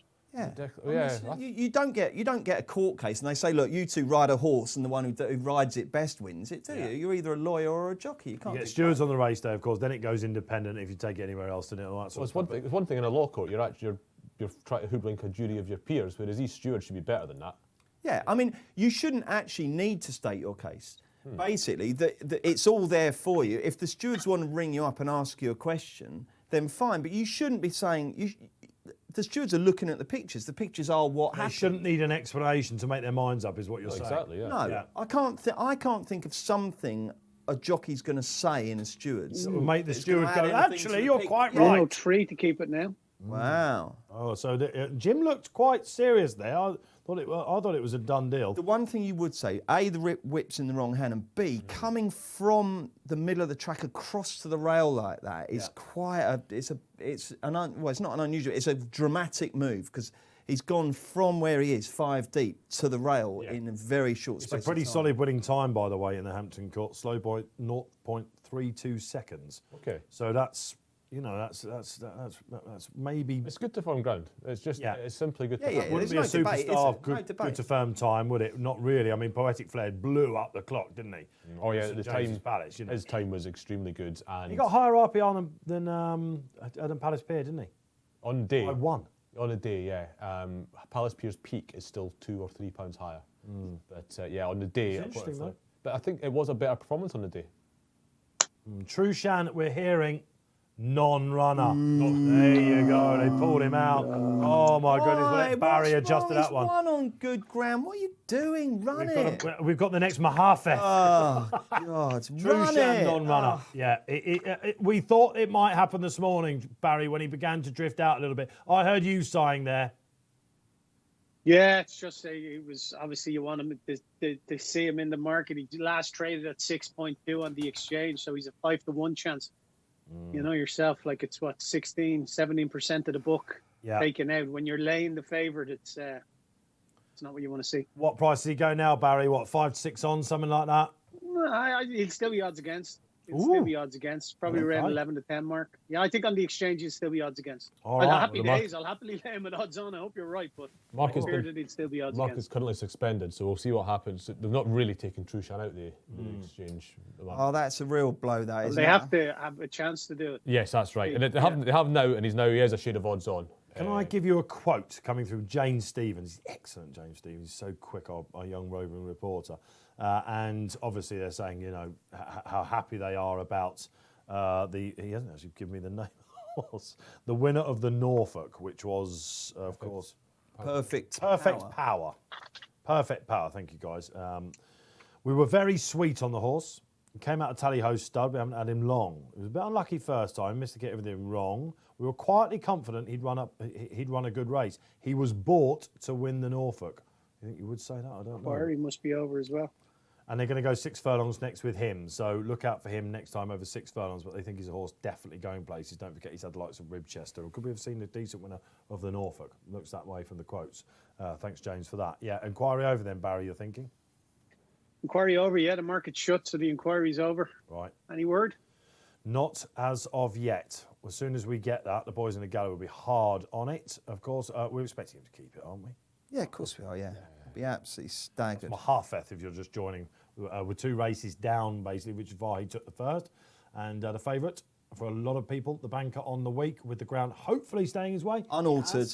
Unaltered placings then. Chris Cook wins the Twitter battle to get that out first. El Surprise. Yeah, quite, yeah. El Surprise. Now, I saw the Gold Cup market reopen with Trushan out, and Stradivarius was odds on, but it's now, the screen I'm looking at, he's back in it, Trushan, so Not quite sure. No, he's a non-runner according to the BHA. I know he's out. I know the horse is out. I'm just looking at the Betfair market. I can see him out on the screen. Oh, okay, hang on a minute. Are you? Yeah, he's changing a little. Yeah, he's out. He's out, yeah. Yeah, and he's just The reduction. slightly under even money from what I can see Stradivarius. I'll be surprised now if he doesn't go odds on and really will. Well, he will. If he's 1.96 on the Betfair Exchange, he's 5 to 6 with the books, isn't he? Yeah. Sneaky money for Serpentine in that. First Derby winner for 51 years. Keith said a comment yesterday. He goes, only Ballydoyle could burn a Derby winner. Just like, let's just throw him away, see what it's like. Yeah, you know. just It's throw in a the throwaway run, isn't it? Yeah. But this is the trouble with the Derby. It's become a bit of a freak show of a race, hasn't it? It shouldn't be run there. It just shouldn't. What did you make of Adyar? I thought he was good, but, oh, wow, we're just seeing shots of Holly Doyle. She is not looking in bed, yeah. remotely amused. Obviously, she was looking forward to winning the Gold Cup on Trushan, and she has got a face like a wet weekend in Scarborough. Christ, yeah, she does She's not. look stomping that there, isn't she, Yeah. officially?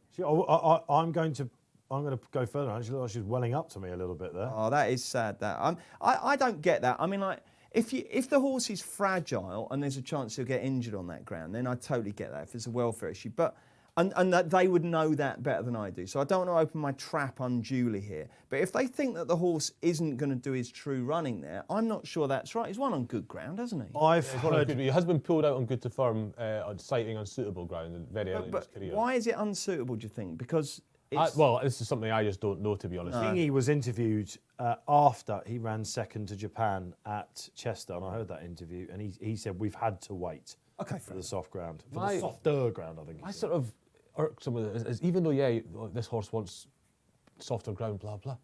It's the Gold Cup. Like, he is a stayer. There is no higher. It's his day. It's how. And this is good to firm. It's not firm. It's good to firm ground with a lovely covering of grass. I mean, if we're pulling horses out like that because they're, are they saying the track's not safe for It's going to be the an horse? important call to Chris Cook, isn't it, after the Ribblesdale? Yeah, it's just it's a decision that even if I was, say, the owner and I knew the horse, he wants good ground, and I believed Alan King when he said that, I took that all absolutely straight down the line. I still would not take a decision likely not to run him in the Gold Cup. What's the downside, Alan? I would say if I was the owner. Yeah, because even if the horse doesn't run particularly well, so what? They talk about jar, don't they? Which Well, that's the thing that comes into my mind. Long season ahead. I bet you that's the vibe. when does it? So he runs. But we've had this all year, haven't we? Obviously, we had it in the Yeah. Derby as well with Mulhafet, and we had it with Altior down in the Betfair Kendall Creek. Altior gets a mention during Royal Ascot week. Yeah, you're absolutely right there, Barry.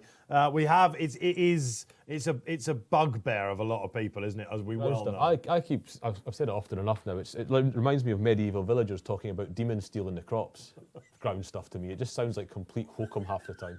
I tend to think you're right, mate. I mean, it's definitely legit some of the time, but some of the other times, like, why did the horse run badly? Up ground, mate. It's a perfect. But before the first race, Keith, you were intrigued as to what way the ground was. Yeah, because when people you were want to judging know on it. times. People want to know it, Barry, and I got to look clever by citing times. Yes, well, he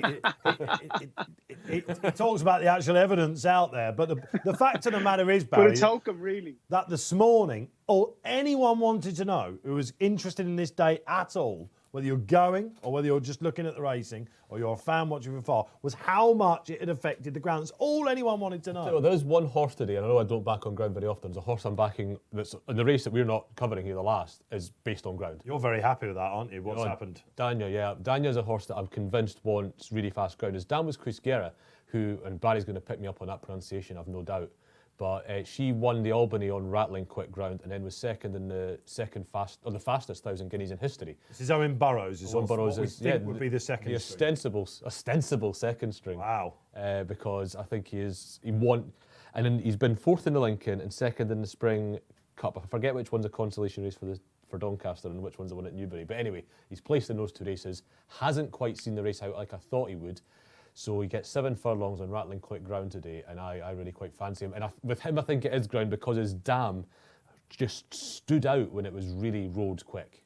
You can tell he's into that project, can't you? Oh yeah, definitely. It's like you last year with your Gary Moore. Oh, thing. John Canoe. Yeah, it was nearly at John Canoe anniversary. This aren't was, we? Can't wait for Goodwood. I started for Tom Siegel on Pricewise, and he always takes Lincoln week off. So I do the Lincoln, and I went right into the Lincoln, and Daniel was my Lincoln tip. Because I thought I was going to be fast at the Lincoln. So you're invested already. This is it. If this horse doesn't win a race this season, I'm going to have lost a lot of money, I think. Well, okay, let's talking about money and where it's going. Noon Star then. Barry's against, I've got it down to 2. Ashada, the one that Barry thinks might give her a run. I tell you what, Roger Varen's not had a lot of luck recently with the draw. And I bet even after moving time in the last and stall 8, I'm pretty sure that got him beat there with his run style and how he had to rush up early. And Ashada in stall 11, the stall has put me off. Do you remember in the Oaks? He had stall 1 in the Oaks and then he had stall 2 in the Derby. It's never been done, has it? Well, stall 1 won the Derby. Stall 1 did, Keith, but it didn't win the Oaks. And before that, it was a terrible, terrible stat. I know it's turned on its head, but stall 2 has never won a Derby. A high number's definitely bad here, Dave. I don't like it in this race because I think, as we just saw in the last one with moving time, if you get caught out at all wide early, it's curtains. The one, other people are telling me the one stall you don't want to be in on the round course at Ascot is box 1. Well, Ross Brierley, He's been telling me all around this week, as everyone knows, because he thinks you get stuck on the inside, and Mushta Duff was the horse he fancied. Happened to one ruler. Happened to Dancing King a little bit yesterday as well. Yeah, that's why it was such a good ride on Mahafeth up to the last furlong. See, I like simplifying races. I don't care about the breeding. I don't care whether they're big or small. I don't care what the ground... Well, I do care what the ground is, but not that much. I'm not that fussed about the draw as long as it's a round track. It just makes it so much easier. I back far fewer winners, but... Tactically for me in this, she's going to... I think she might find it tricky from stall 11. I reckon the market's agreeing with me because I'd have her quite a bit shorter. When I did the on paper, when I did the draw stat stuff for Ascot myself, it was all the straight course. It was remarkable how little bias there was on the round course. There's nothing at all on the round course, no bias. Higher up in distance you go, as we were saying on the Thursday and yesterday. Like, for example, in the mile 4 handicap that we're about to see, it's all high numbers that usually win it. It's because they avoid the trouble on the inside when it gets really, really rough coming down the outside. But this is a smaller field, and I think they will be very tactical for the first 2 or 3 furlongs. And I think Noon Star from 8, if she settles, that's the key. She was coming back again a little bit at the finish, and in the Musidora. We know that's the form to be with. I'm going to be very harsh here. She was by Galileo out of midday, and obviously we know that. That's all about Epsom, midday won the Oaks, etc., etc. Yeah. Midday's progeny actually haven't done as well as you think they might have. No, she's the best. She's run to 104 on RPRs. I think one ran to 107, and you're expecting, because she's going to top sires, she's going to Galileos, she's going to all these great sires.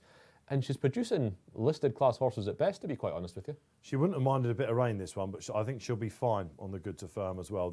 Actually, her top form so far is on slightly easier ground. So that's a question mark. If she settles, I think we're going to see a good performance in. This is just a race that Stouty knows how to win. She'll do for me, Bruce. Yeah, I agree. I think, Noon Star. Yeah, I thought that run behind Snowfall was excellent. You can't be, again, as with with my reservations about the Norfolk.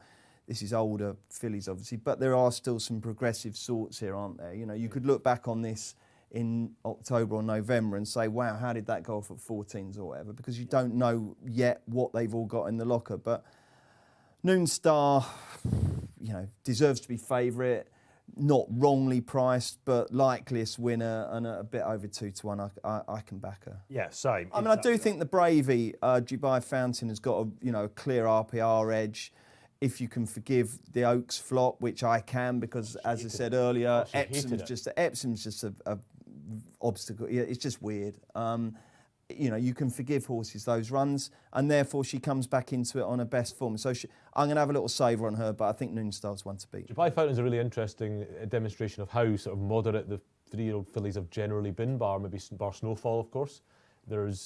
She's top on the basis of her fillies mile 4th. And she's well clear on it as well. She didn't have to match it when she won the Cheshire Oaks. Obviously, she was off the bridle miles out in the Oaks. She didn't enjoy that at all.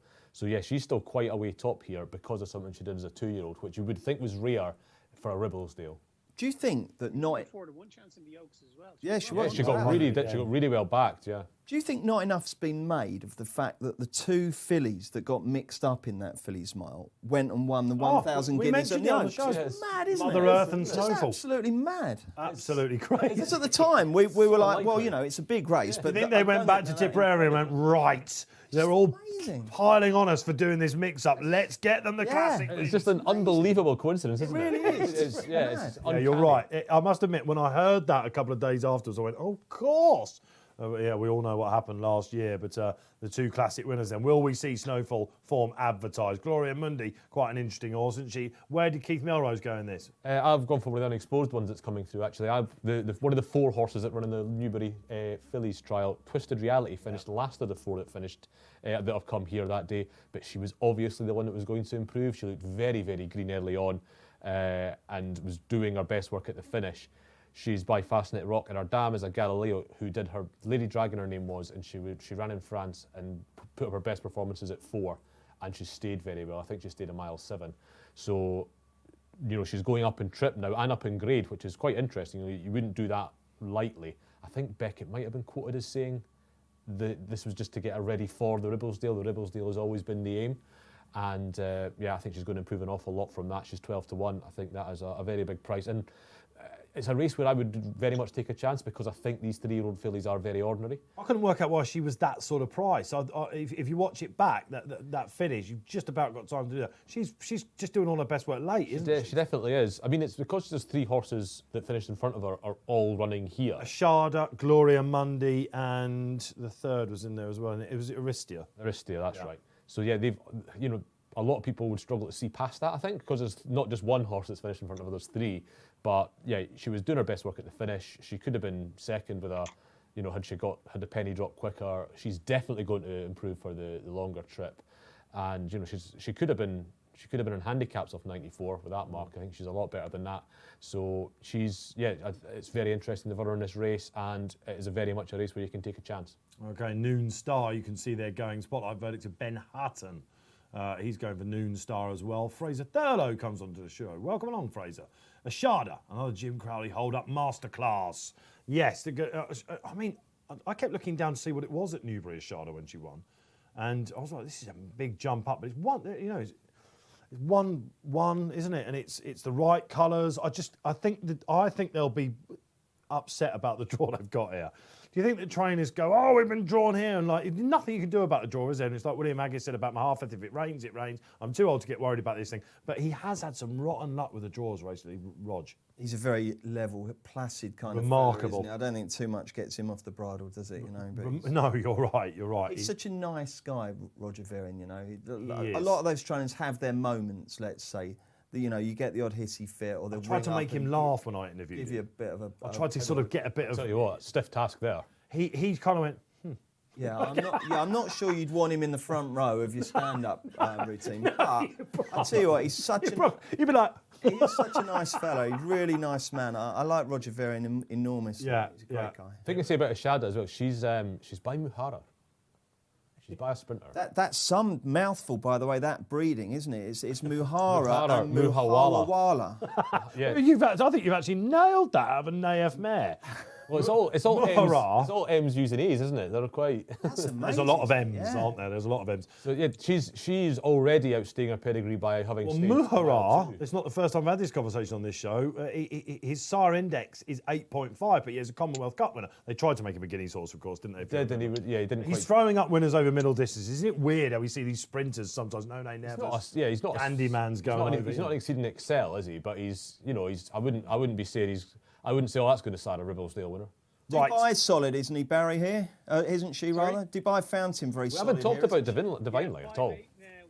5'8" now, had been 7'2", so yeah, really strong. Favourite 3.3, in and about what we laid it at. I mean, 9 Divinely, at 12 Ashada, that's on the drift, was 10 out to 12. Gloria Mundi is 11.5 now, and it's 19 bar. I think I'd be backing Divinely in a match bet with Noon Star, to be honest. I thought she shaped like the second best horse by quite a way in the Oaks. She's beaten 17 lengths. I know she was beat 17 lengths, but she should have been beaten about 12. It's a mad race, that, wasn't it? This is a race they she was so far off the rail and was last off the bit bar Snowfall, and I think you could say that. They're in over to Bruce. Then we've got to go then, and just rearing up at the start is Ad Infinitum on the outside. The horse drawn widest of all is Annaville, and that got a bad start for Johnny Murtagh. Blazing the trail up the inside is Nicest. Also going very well, Gloria Mundi, who's pulling a little bit, which is ominous. Aristia is going well on the outside, keeping tabs on those is Dubai Fountain. On the wide outside is Loving Dream. Any early market moves, Barrington?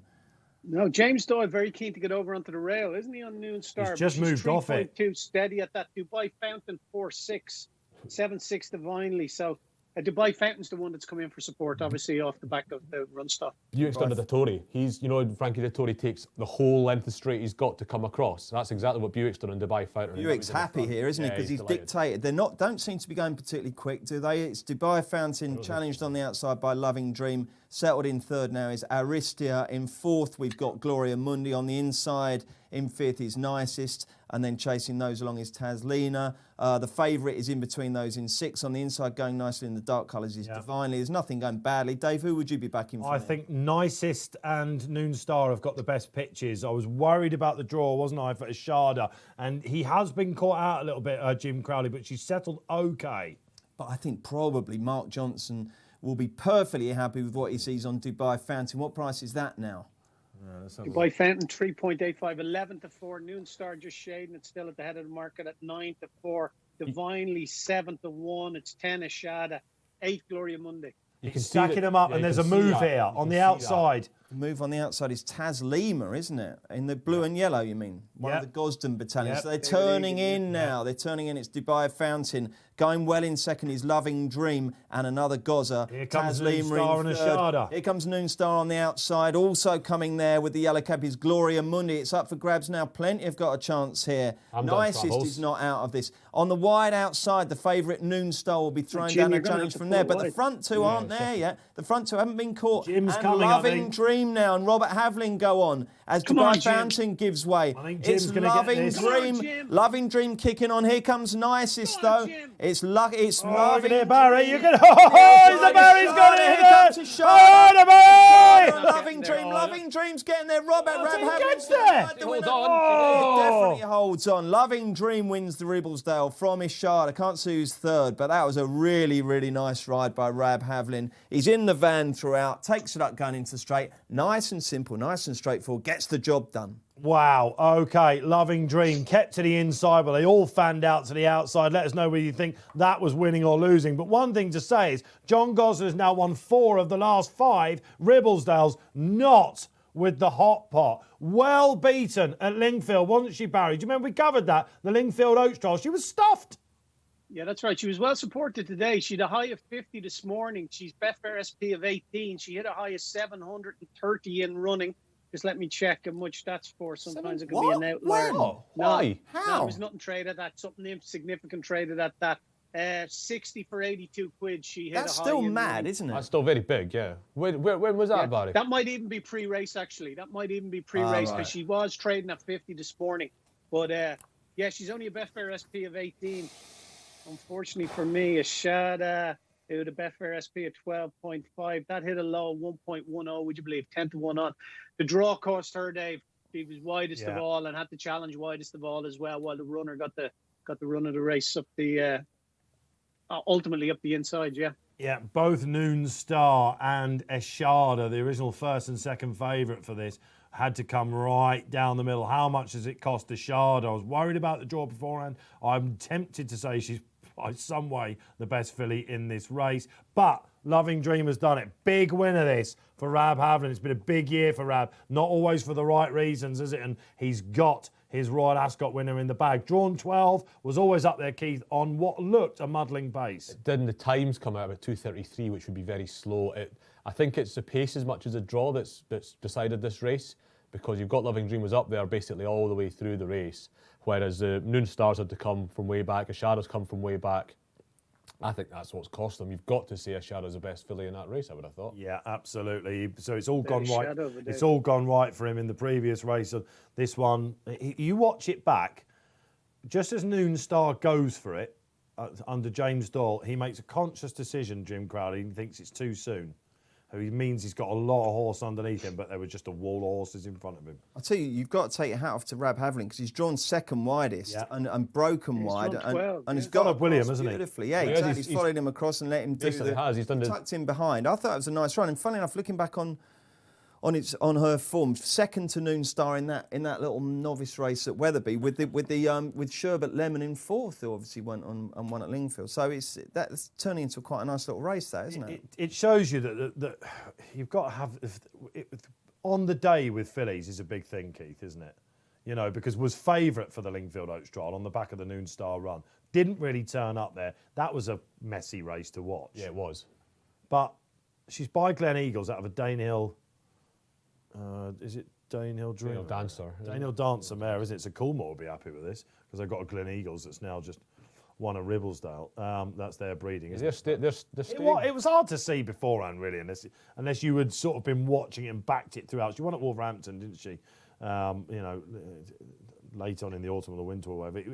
I found this one hard to see. Where the pre-race money came. I mean, look, it's Gosden. 4 of the last 5 now gone back the way, haven't they, to Clarehaven. But have we got a shot of being that unlucky, lads? she just had to circle the ground entire that she had to field. cover, I think in comparison to the winner, like she had to come around Noon Star even when she's making her. She was challenge off up the straight. muddling pace. It's She only beat 3/4 of a length. Yeah, fair enough. All I'm saying is, to borrow a Mick Fitzgerald phrase, take nothing away from the winner.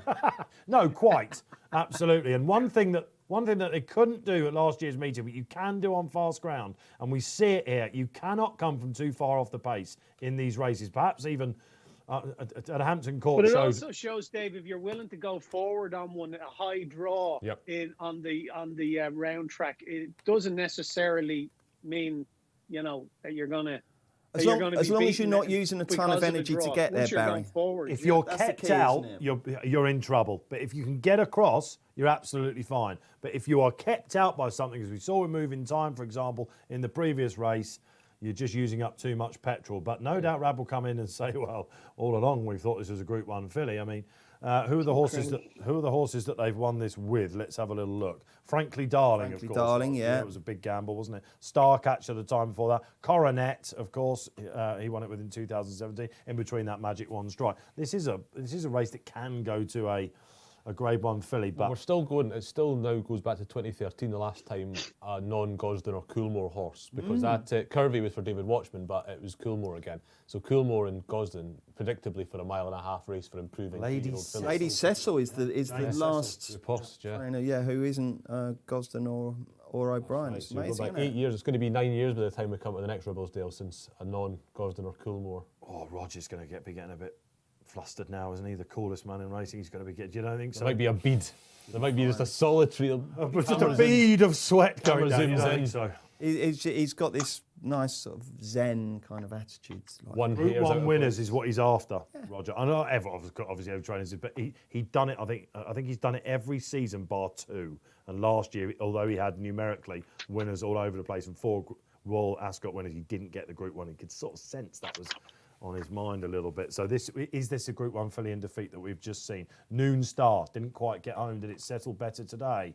But didn't see out the extra trip on this stiff track. That was the Ribblesdale. We are 3 races down here on Gold Cup Day. Guess what's coming up next? No True Shan. Was that the right or wrong decision? Let us know what you think out there. Were you on one of the others anyway? Barry, let's come to you quickly on this. We can see the Gold Cup market here now. What price is he? 10 to 9 on. 10 to 9 on, 1.90 at the moment. When the market corrected itself that time, he was 198 near even money, but hardened a bit now. Subjectiveness is 8, 9.6 Spanish Mission, Serpentine, the Derby winner, 15, 19 Santiago Emperor the Sun, 23. Melbourne Cup winner, Twilight Payment is 29. Princess Zoe, the Cadan winner, is 55. And they're all in there. Like I think this is probably the strongest renewal at this race that he will have contested, Stradivarius, and I'm going to lay him. I know I've laid him every time.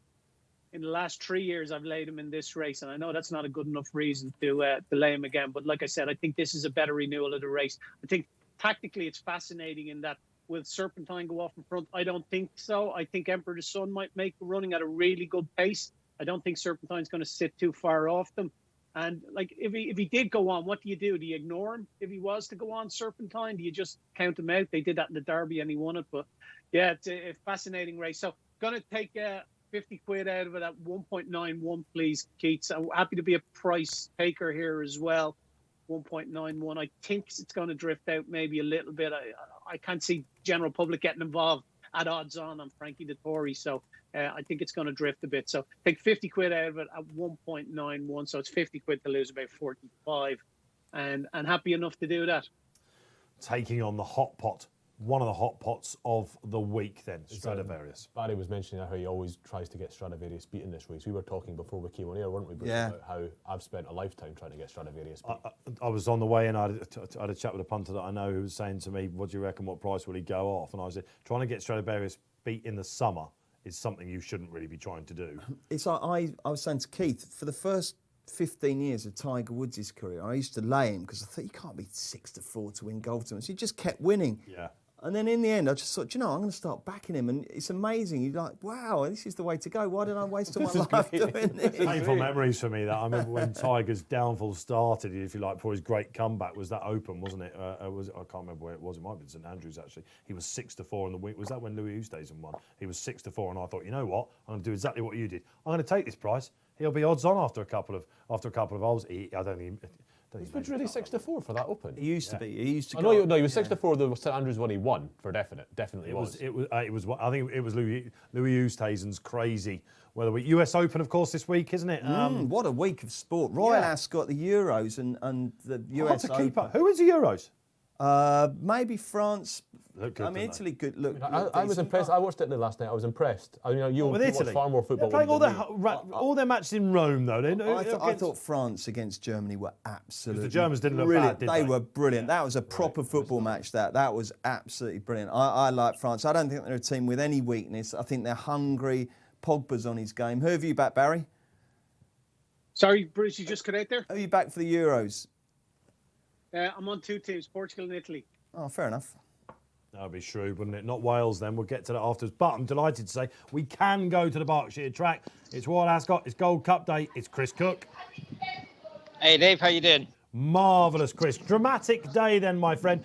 We've been keeping up with your tweets all day, Chris. That's been fun. It always is anyway. Chris front-running Cook. Scotch mist only. Menacing skies. But here we are, back on good to firm ground.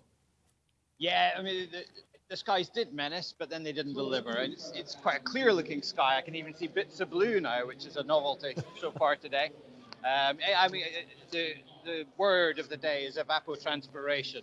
Clark of the course tells us we lost more moisture from the heat yesterday at the ground than we gained in the rain overnight. So it's actually faster today than it would have been for the start racing yesterday. Yeah. It's not much point me telling you this after Mahafeth has gone and won like a good horse, is it? But anyway, that's the way it is. But I mean, we're still expecting these thunderstorms to turn up tomorrow and make a thorough mess of proceedings. Seen some pretty tasty performances, haven't we, Chris? Of course, we saw the Norfolk winner for Richard Fahey. Seemingly was born to win that. But let's talk about Mahafeth, if you don't mind. That was dramatic, wasn't it? He got his ground, one of the hot pots of the week. Jim Crowley went a bit too soon, I'm hearing Haggis said. He did seem to think that, yeah, because Jim was worried about, whether the other horses, which in the end didn't figure in the finish. And you can sort of see now why he was worried about a mile and a half with some cut in the ground at Epsom. Because that horse he's gone to the far rail, hasn't he, in the closing stages because he's been getting tired. And was going to win anyway. You can accept him as the valid winner, but the winning margin has been increased by the fact that he's hampered the eventual runner-up. In fact, the eventual runner-up was sort of quite lucky to hang on to second, I thought. And it wouldn't completely surprise you if there had been a turnaround in the placings. I know it's not something that we're used to, but I thought it was a pretty serious bit of interference. And so, it could have ended up being, a really bad day for the Shadwell team, who've obviously been a bit unlucky in the Ribblesdale there. Yes, they have. Just quickly then, Chris, Eclipse or King George for Mahafeth?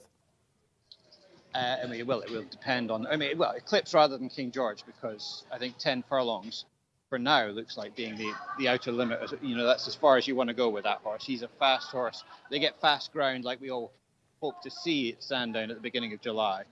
I think he'd be quite difficult to oppose in that race. There's a really good 10 furlong programme, isn't there, through the year, and I would be surprised if they want to step up to a mile and a half with him and the way things are. Chris, we missed the stewards. We could see Jim Crowley stating his case. Did that get a bit tasty, or was it all fairly sedate and polite? Well, I couldn't listen to it either from where I was, so I hope to get a word with Jim later and find out. I think he's probably going to tell us that he was always confident, though. I think he was in a good mood after that, not on a shard, or was it Rab Havlin getting his winner? But I'd like to talk, if you can, Chris, about the upcoming Gold Cup. No true Shan man.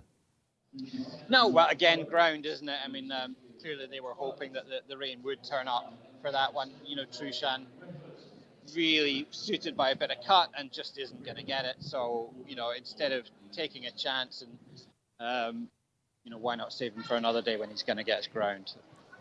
It seems sensible to me. You couldn't have fancied him on this ground.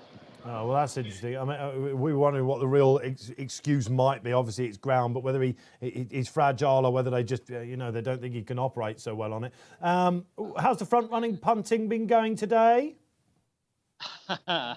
Very, very frustrating. They took the on-screen sectionals off for the Ribblesdale there, but I was on Divinely, who was obviously started out the back, and I couldn't help but feel for most of the way as though they weren't going as fast as I would have liked. But in the end, I mean, the Shadow's come from further back than mine, finished really strongly into second, and I would think her backers are the ones that have really got something to complain about. Yeah, Seeming Loving Your Work was back. Who wins the Gold Cup then, Chris? Come on, let's end on this. Well, Stradivarius is pretty convincing, isn't he? But I mean, still too short for me to be getting involved. I think Emperor of the Sun is going to outrun his odds. But I've been left with a few sort of value losers at this meeting so far, and there's every chance that that's going to be another one. Emperor of the Sun will be a topically named winner for sure. Front-running Chris Cook, thanks for joining us again. Sterling efforts, old boy. Good luck, guys. There we are then, Chris Cook joining us from Berkshire. I mean, it's still quite difficult, I think, Bruce, isn't it, with COVID protocols for even our best men to get that close, isn't it? And it's still a bit frustrating for them, I'd imagine. Yeah, I think so. It's not as simple as it was. You can't get the access that you did, but I'm sure they're all having a nice time anyway. And I know all the reporters are really enjoying having crowds back, because I think they all said that it was really soulless reporting on racing with nobody there. Lee Motter said to Peace at the start of the week, he said, I'm so happy to be back this year, because last year was really odd, wasn't it? Even though he was on the privileged few. So you're absolutely right. You could do a bit of atmosphere in the back there. Let's get some social interaction. You can see Spotlight's verdict taking on Stradivarius 2 was Twilight Payment. Melbourne Cup winner. Going to come good. Hugh Masson comes back on and says, amazing that people are constantly there to lay Strad. Just like big bucks over hurdles. The RPRs don't have him going any higher than 115. He's got £10 on adjusted RPRs to find with him, hasn't he? He does, yeah, because Stradivarius ran to 125 when he How does Subjectivist beat Stradivarius then? You've said earlier on the show, but give us the line on if you're going to see it happening, what does he do? Just attack off the home bend and just keep going, relentless? Well, I think it'll have to be done before the home bend. I was saying to you earlier, I think you'll be able to tell at Swinley Bottom what's going to happen in the Gold Cup. If everything's on the bridle towards that run to the last bend, then forget it, Jake, it's Chinatown. Stradivarius quickens best from there and he wins. But if they go really hard and get the field strung out and Stradivarius is asked, can you last home, there's a greater chance that he says no in response than if they ask him to quicken. That's how they would need to get him beat. I think Subjectivist would stay as far as you want him to be quite honest. So in that regard, that's what he would be doing. I think I said earlier on the show that I wouldn't be amazed if Neef Road, who's quite a keen horse, he was second in this last year actually. Was. He's a very keen horse and a stablemate of Subjectivist, whether he ends up taking a hand in the early pace. He might try and egg on whatever Ballydoyle horse leads or something like that.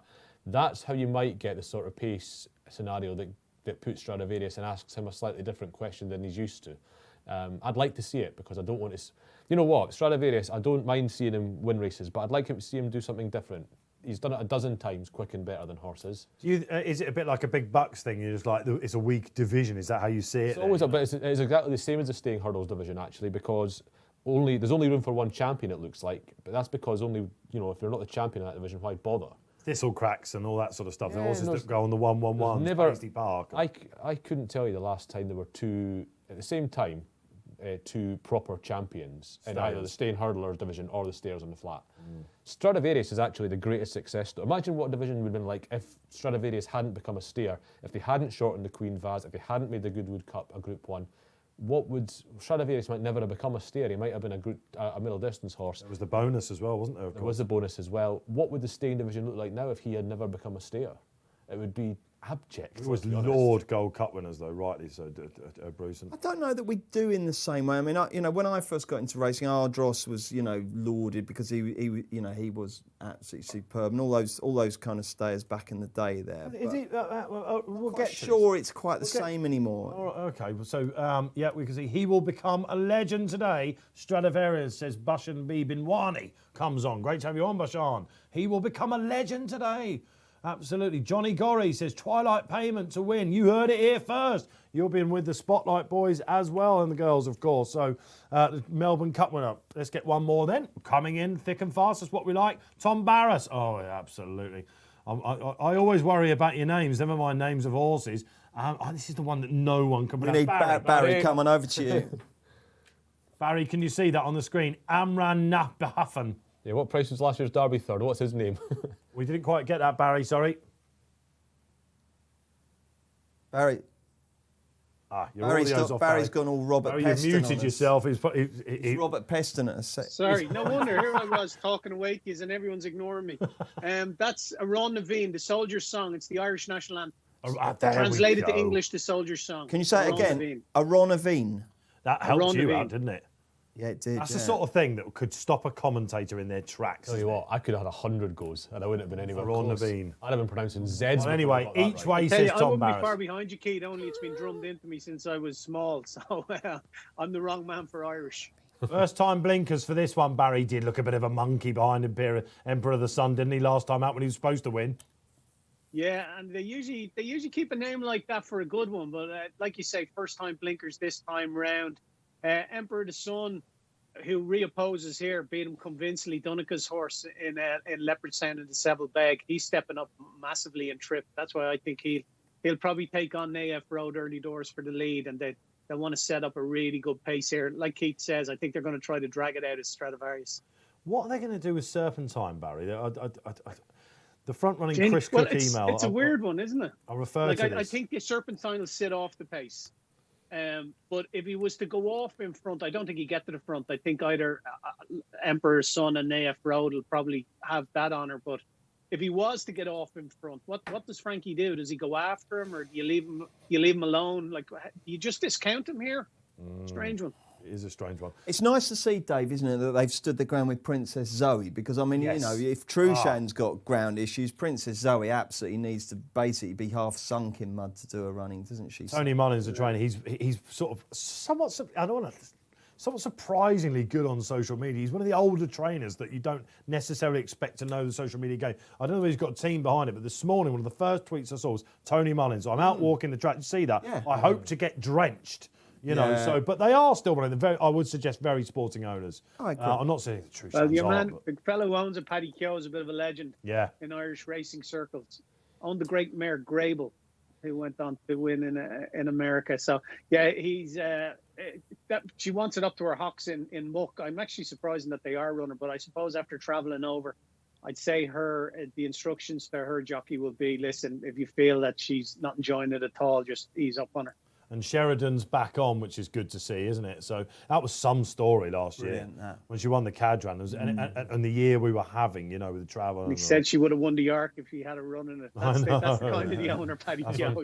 That's what David Menuzier point, was yeah. saying about Wonderful Tonight as well, who, of course, reappears in what looks a sensationally hot Hardwick on Saturday. Still so much to come. We are approaching the halfway line. Let's get the tips in. As I've said, I think Strad, I'm disappointed that Trushan's out. He'd have beaten him. Odds against was value. Still think that's more than backable for me. We're talking about one of the greatest stayers ever. I believe that. He's a miracle mighty mouse. And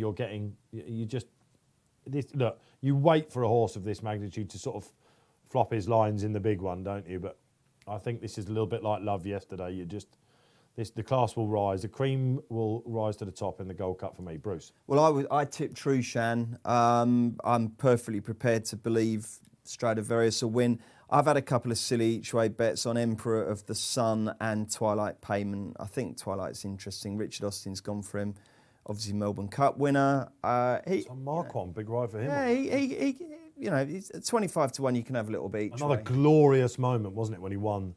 I remember I usually stay up and watch it, but I can't remember this time. I thought to myself, you know what, I watch the early races in Australia. It's one of those nights that I love to just go through the night with, like a lot of people do. And I thought, right, no, I don't really fancy anything big in it this time. I'll wake up like Twilight Payment, and I remember that the celebrations. Your son is down in St Kilda, isn't he? My brother-in-law as well in Melbourne. They went to a pub in St Kilda. I bet you've been there. It's the decent pub. It's owned by Lord Williams, and they all went there anyway. And they, I bet there are. That's what I'm hearing. St Kilda, what a place to go. And one day again. And they had laid him out for it. It was just a remarkable moment, and it'd be great to see the 8-year-old have a say here. I'd love it. Who are you going to go for? I had Trushan as well. I thought Trushan was going to do it today. I won't bet in the race now, and I look at the race and I don't have a selection particularly anymore. I just don't see anything in this race. I mean, Santiago's not going to stay, otherwise he'd be very interesting. Is Twilight Payment good enough? It might just end up being one of those. I want to watch it. I want to see them go hard because I want to see Stradivarius do something a bit different, but I couldn't put anybody off backing him at tips on. Keith, do you find that when you're in that position where your original fancy comes out and you're left with a race as prestigious as the Gold Cup and you've not had a bet, are you fine with that? Or do you kind of think, well, look, it's what I do. I'm a racing tipster. Staying is my game. I need to find one here. You do think that, and it's just, I'll probably find that my threshold for having a bet would be a lot lower in that instance. Most of the time I would find one, even if in the Gold, it took me ages to fancy one in the Cheltenham Gold Cup this year, but once I did, I had to make sure I had to have one, a back one in the Gold Cup, and it ended up being an absolute tar, as it turns out. And obviously on the show, we're all about safe, responsible gambling, so I don't like that phrase that's crept in now, if we twisted your arm or you had to have a gun bet. to your head's the worst. But just say you found a 10p coin or a 50p Well, that's right, coin. I wouldn't. Who would you have it on? Here, oh God, who would I? Probably Emperor of the Sun, actually. Okay. He's got the ability to give him a race, and I'm not sure many others do, actually. There's a couple we're not chatting about. We should talk about Spanish Mission, shouldn't we? Who came good last time, of course, in the Lonsdale Cup, wasn't it? I think, which is usually where Stradivarius makes his reappearance for this race. Of course, they went to the Sagaro Stakes. We were chatting at the top of the show at Ascot about the leading trial. I think we can say. I didn't see him winning that. No, and it was his career best from him. I remember rating the race, and I rated him 118 partly to keep him behind certain horses because I didn't think he was in. It was obviously a career best from Spanish Mission. You could have rated him. You could have said, oh no, he's a 116 horse. Just leave him be. But it was clearly a career best on what he did there. Where you sort of put him, and you look at him in the context of other stayers, and I decided that I wanted him behind Trushan, and I wanted him, that was where I sort of wanted him in the pecking order, and that's why we rated him like we did. That's the thing. Remember the handicapper, the Irish handicapper, they got a lot of jip for how he rated certain horses, and he said, I wanted it behind him. All handicappers do that. Is that it? They just don't admit it. Okay. How's Spanish Mission in the market, Barry? Looks pretty solid to my eye. Yeah, currently grading at 8.8. Your favourite 1.93 now. Went to 1.98. Nearly hit evens there a couple of minutes ago. Two horses I'd like to keep. Ben Lilly, the Ragged Field. Obviously only rated 92. And the German horse, anyone know anything about that? Rip Van Lips. Not a great deal, to be honest. I could have guessed his sire, to be fair. It's not a staying obvious style. There was an article in the paper, might have been last week, about him coming over. He's a horse that has applied his trade in France. They were hoping for a little bit of rain. They didn't get it. His sail go on better ground. This has been the aim throughout, and he was quite impressive last time out in Germany. It was a Group 2, however, and he's got on the best part of his form about £20 to find with Strad. Yeah, he does. It's fully £20 as well. Watch the space though for German horses because I fancy a German horse tomorrow. You're actually. teasing the Coronation Cup fancy, aren't you? Yeah, Coronation Stakes. I always get Coronation the Stakes Stakes as well. Yeah, but no, I think Commonwealth Cup and I think the German. I was speaking to Paul. Me and Paul Keeley watched the Tilly game together last night, and he said, "Have a look at this thing running the German I Guineas." you can remember this, Keith. Yeah, no, and he's got his phone out. Can you keep going with that Cockney accent, please? I was enjoying that. He's been trying to do a few impressions. Come on, I like that. Oh, get bent. I'm not doing that again. I did a bit of Tomo yesterday, and that's the best you're getting. Did you? Yeah, we think he did. Well. Was that what it was? We think he did. All right, lads. My anecdote. Oh, absolutely. Anyway, come on, we've interrupted with Basil Brush. No, is it? Yeah, no, he showed me on his phone. He got his phone out and showed me the replay of this German game, and everything's stone cold. November, isn't it? November, that's right. Everything's stone cold turning in, and again, we don't think this fillies division's very strong. Sort of race where you can take a chance. Coming down. Yeah. Well, look, she's top on official ratings, but that's because the German handicappers got excited probably. But she looks a good horse. Yeah, and you got 16 to excited 1 last night, didn't you, with Keels? Apparently you're going at it from a long way Keels- out. When Were ya? you attacked 4 furlongs out and just about got over the line, were you? Where were you? Ross Bradley tapped out. We watched it at the Thirsty Bear just down the road. Ross Bradley's good at tapping out. I enjoyed watching an Italian football match for the first time in about 20 years. They're good, aren't they? Yeah, they're a good team, aren't they? They're And really I'm good, I think yeah. there might be a bit of a red expansive team as herring. well. I was think that surprised. Once they meet something decent on with Patrick Vieira, I think they might get taken on. Okay, there's one horse we've got to mention here, Santiago. He's got as much class as just about anything in the race, but he won't stay. You remember when he was getting weight from Stradivarius in the Gold Cup? That was a time that Stradivarius should have got beat. He had no right to win from. And that's when the shine began to come off Santiago, of course. He's a 3-year-old he was getting Yeah. 14 or 15 pound in Goodwood. Like I backed him that day. Funny enough, not the first time I took Stradivarius on, but everything in his favour that day. He just didn't seem to get home. Travelled, and it was steadily run 2 miles, and he didn't get home. Now he goes for the Gold Cup. Well, Queen's Vase winner last year. You know, it's a Queen's Vase was it after winning the Irish Derby? Irish Derby winner, of course, of that truncated campaign that we had on topsy-turvy, wasn't it? But how many anti-post slips do you think after the Queen's Vase went straight onto this? This is next year's Gold Cup winner. I bet you there are a few floating around on him. There probably will be, yeah. It was amazing how he went. It was 8 days or something between his Queen's Vase win and Irish Derby, which is weird. It was his debut at the track, his seasonal debut in the Queen's Vase. Like last year, the Hampton Court was basically the Dante, wasn't it? One more not on. He's riding the Derby winner. He is riding the Serpentine. But that's been no problems so far. Only Love actually has been the one that got over the line. But I would like to see how good Serpentine is, to be honest. I mean, it might not happen in a Gold Cup. It might be when he goes back to a mile 4 or a mile 6. But the Derby overstates how good he was, and nothing else gives a true reflection of how good he might be. So I want to see how good Serpentine is, actually. Nothing tells you more about the fundamental flaw in the British flat season setup than Keith sitting here a year after he won the Derby and saying we need to find out how good he is. And I'm not digging you out here. You're absolutely right. I want to know that as well. I think I know that he just won a freak show of a race. Well, if we can say pretty much he did. You know, this is a big problem for the Derby, isn't it? It's British racing's problem child. Yeah, if the Derby didn't exist, you would be called mad if you tried to invent it. Well, this is what I said this on the show a few times. I mean, imagine they said we're going to build a new race course at Epsom Downs. Now, I've been there a few times to walk my dog and fly a kite and whatever. I'd be like, well, where on earth are you going to put it? And if they said, right, here we go, look, there's we can sort of get a bit here, and they're going to go up here a bit, and you're like, okay, well, how are you going to get from the top of there down to the bottom bit? Oh, we're going to go down Tattenham Hill. Are you mad? Have you ever tried to fly a kite recently? I tried to do metaphorical ones a few times, but nothing. No. I did it in Norfolk last year, probably the windiest place in the country. Oh, it was absolutely useless. It was embarrassing, actually. My father and I had to get involved and all that sort of thing. Really? Oh, it is almost disastrously impossible. He's got Evans as he's Stradivarius as we digress. Yeah. Okay, you were saying that, Barry. And one question I was going to ask you, Barry, despite the fact that Trushan come out, you're still happy that the rest of the field can get this good thing beaten? Yeah. It's all tactical now, isn't it? They're going to try to drag it out of him, hopefully, and see if they can. And just at the price, we've laid him at 10 to 9 on, so I'm happy at that. I want to see it. That. He's even money now. I want to see a proper relay. I want to see it like the lead out men peeling off one by one and them going, setting 12.5 furlong fractions all the way around in the Gold Cup. I'd love to see it. Not having this. I mean, it was 11. It'll never happen, of course. I mean, when he beat Vazirabad, it was 9 runners or 11 runners. When he beat DXB would be a better horse than Subjectivist, wouldn't they? They couldn't even. He was a better horse. I know that Strad is older, but listen, with pretty much which ones haven't we mentioned? Ben Lilly, of course, who's 92 rated. That would be, you could put another 0 on that, I think.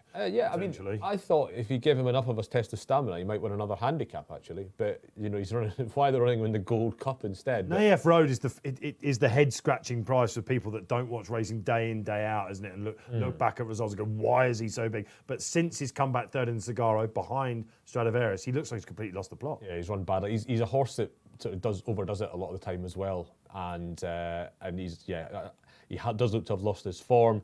He struggles to settle at the best of times. I want Ben Curtis to goad the Ballydoyle horses into doing more on the AF Road.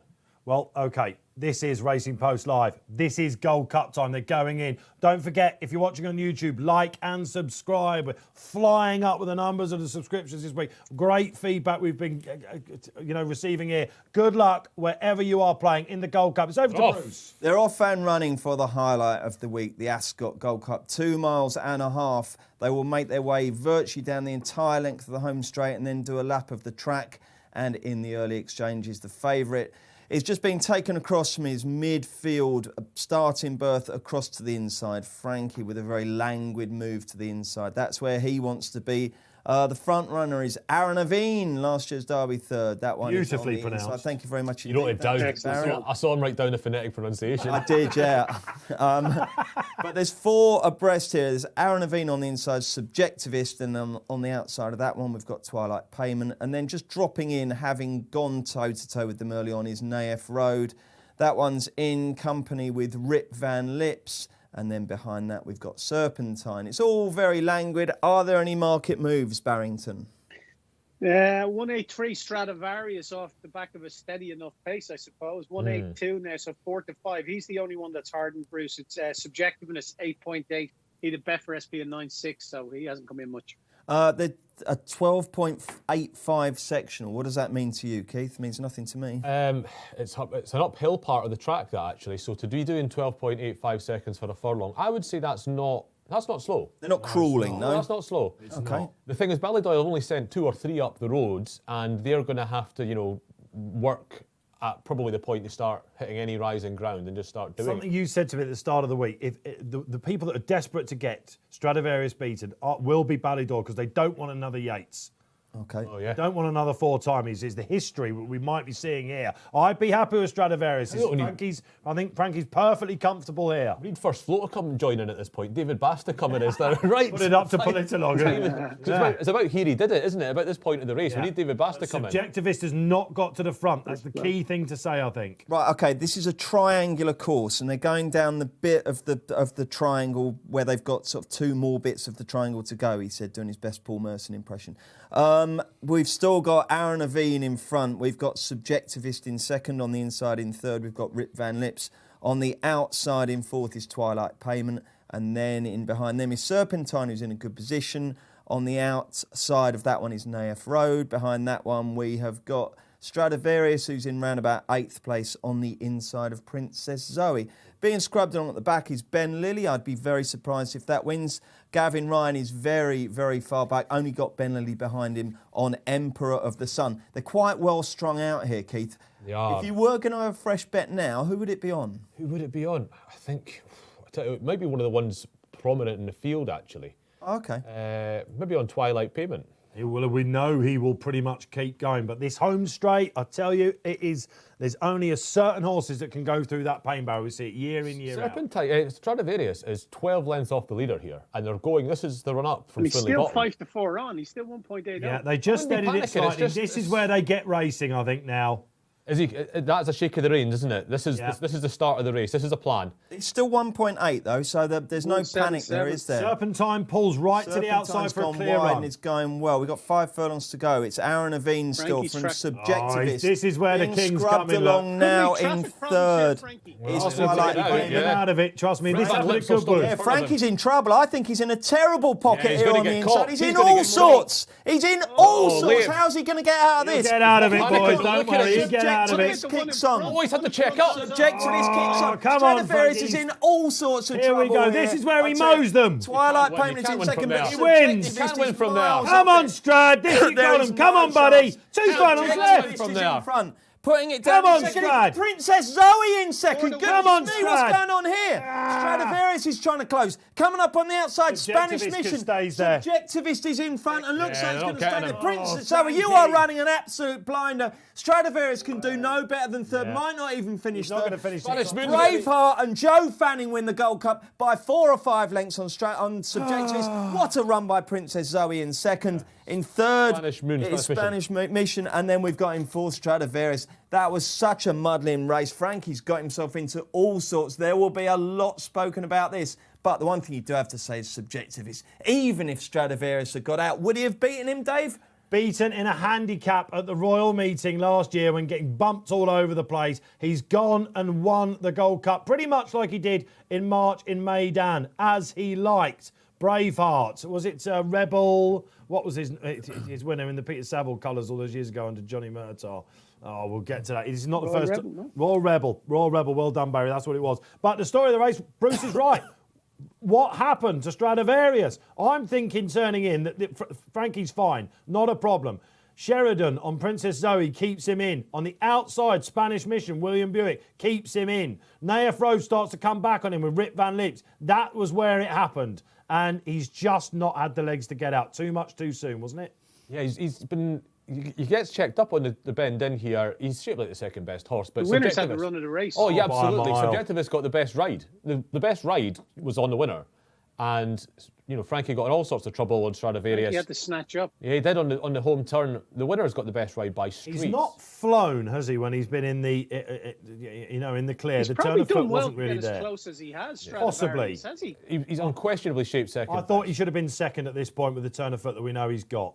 And questions will be now about, you know, the age and all that sort of stuff. And did they go to the well once too often last year? The form of the Sagara hasn't worked out at all.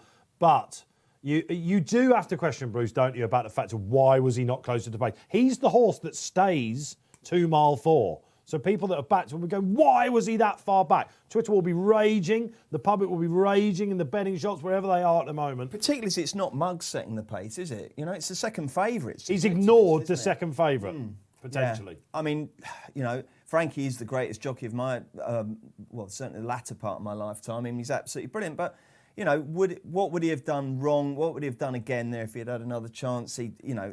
Sometimes you can be a bit unlucky, can't you? You know, you spotted it first, Keith. You said, look, he's in the pocket here. He's in trouble, and the door closed on him. And I thought he was going to get through it, but the horses isn't it? came back onto him, didn't they? That was the problem. Well, it was when you saw they were turning in, you saw he had that potential pocket there. So what you did, you looked what horses were in front of him, and Rip Van Lips was right in front of him. That's 66-1. It's probably going to go backwards, and you went straight in the back of him, basically. Do you know what he's doing? He's almost tracking his old rival, Naif Road, isn't he? Which is what he did in the Sagaro. Yeah, that's Naif Road was another one he was right in front of him. That's what he's doing. He's thinking, right, wherever Naif Road goes, like last year, I'm going to go and I'll pounce late. Unfortunately, the winner's skipping along. Not a problem. Off I go. I'll tell you what, lads, that's a tale of two 50-year-olds, isn't it? Frankie Dettori getting pegged in on the inside, and Joe Fanning, who looks a lot more 50 than Frankie Dettori, making the best of his way in front, not worrying what's happening in the wing mirrors, and winning a Gold Cup. And what a jockey Joe Fanning is, isn't he? I mean, he's so canny, isn't he? And a lot of talk, let's concentrate on that for a second, but a lot of talk with Ben Curtis being brought into the Mark Johnson fold about just exactly when Joe Fanning will retire. A lot of people thought it might have already happened. But we've seen... It used to be the case that Fanning would be able to pull rank on the Johnson horses, but it's not anymore. Curtis and Fanning, and even Franny Norton a lot of the time. Franny, another senior jockey, but there's been a lot of talk about that. So you're right, that is a marvellous moment. We had Kevin Manning, of course, winning on Poetic Flair. Frankie at 50, obviously taken out the classic earlier on.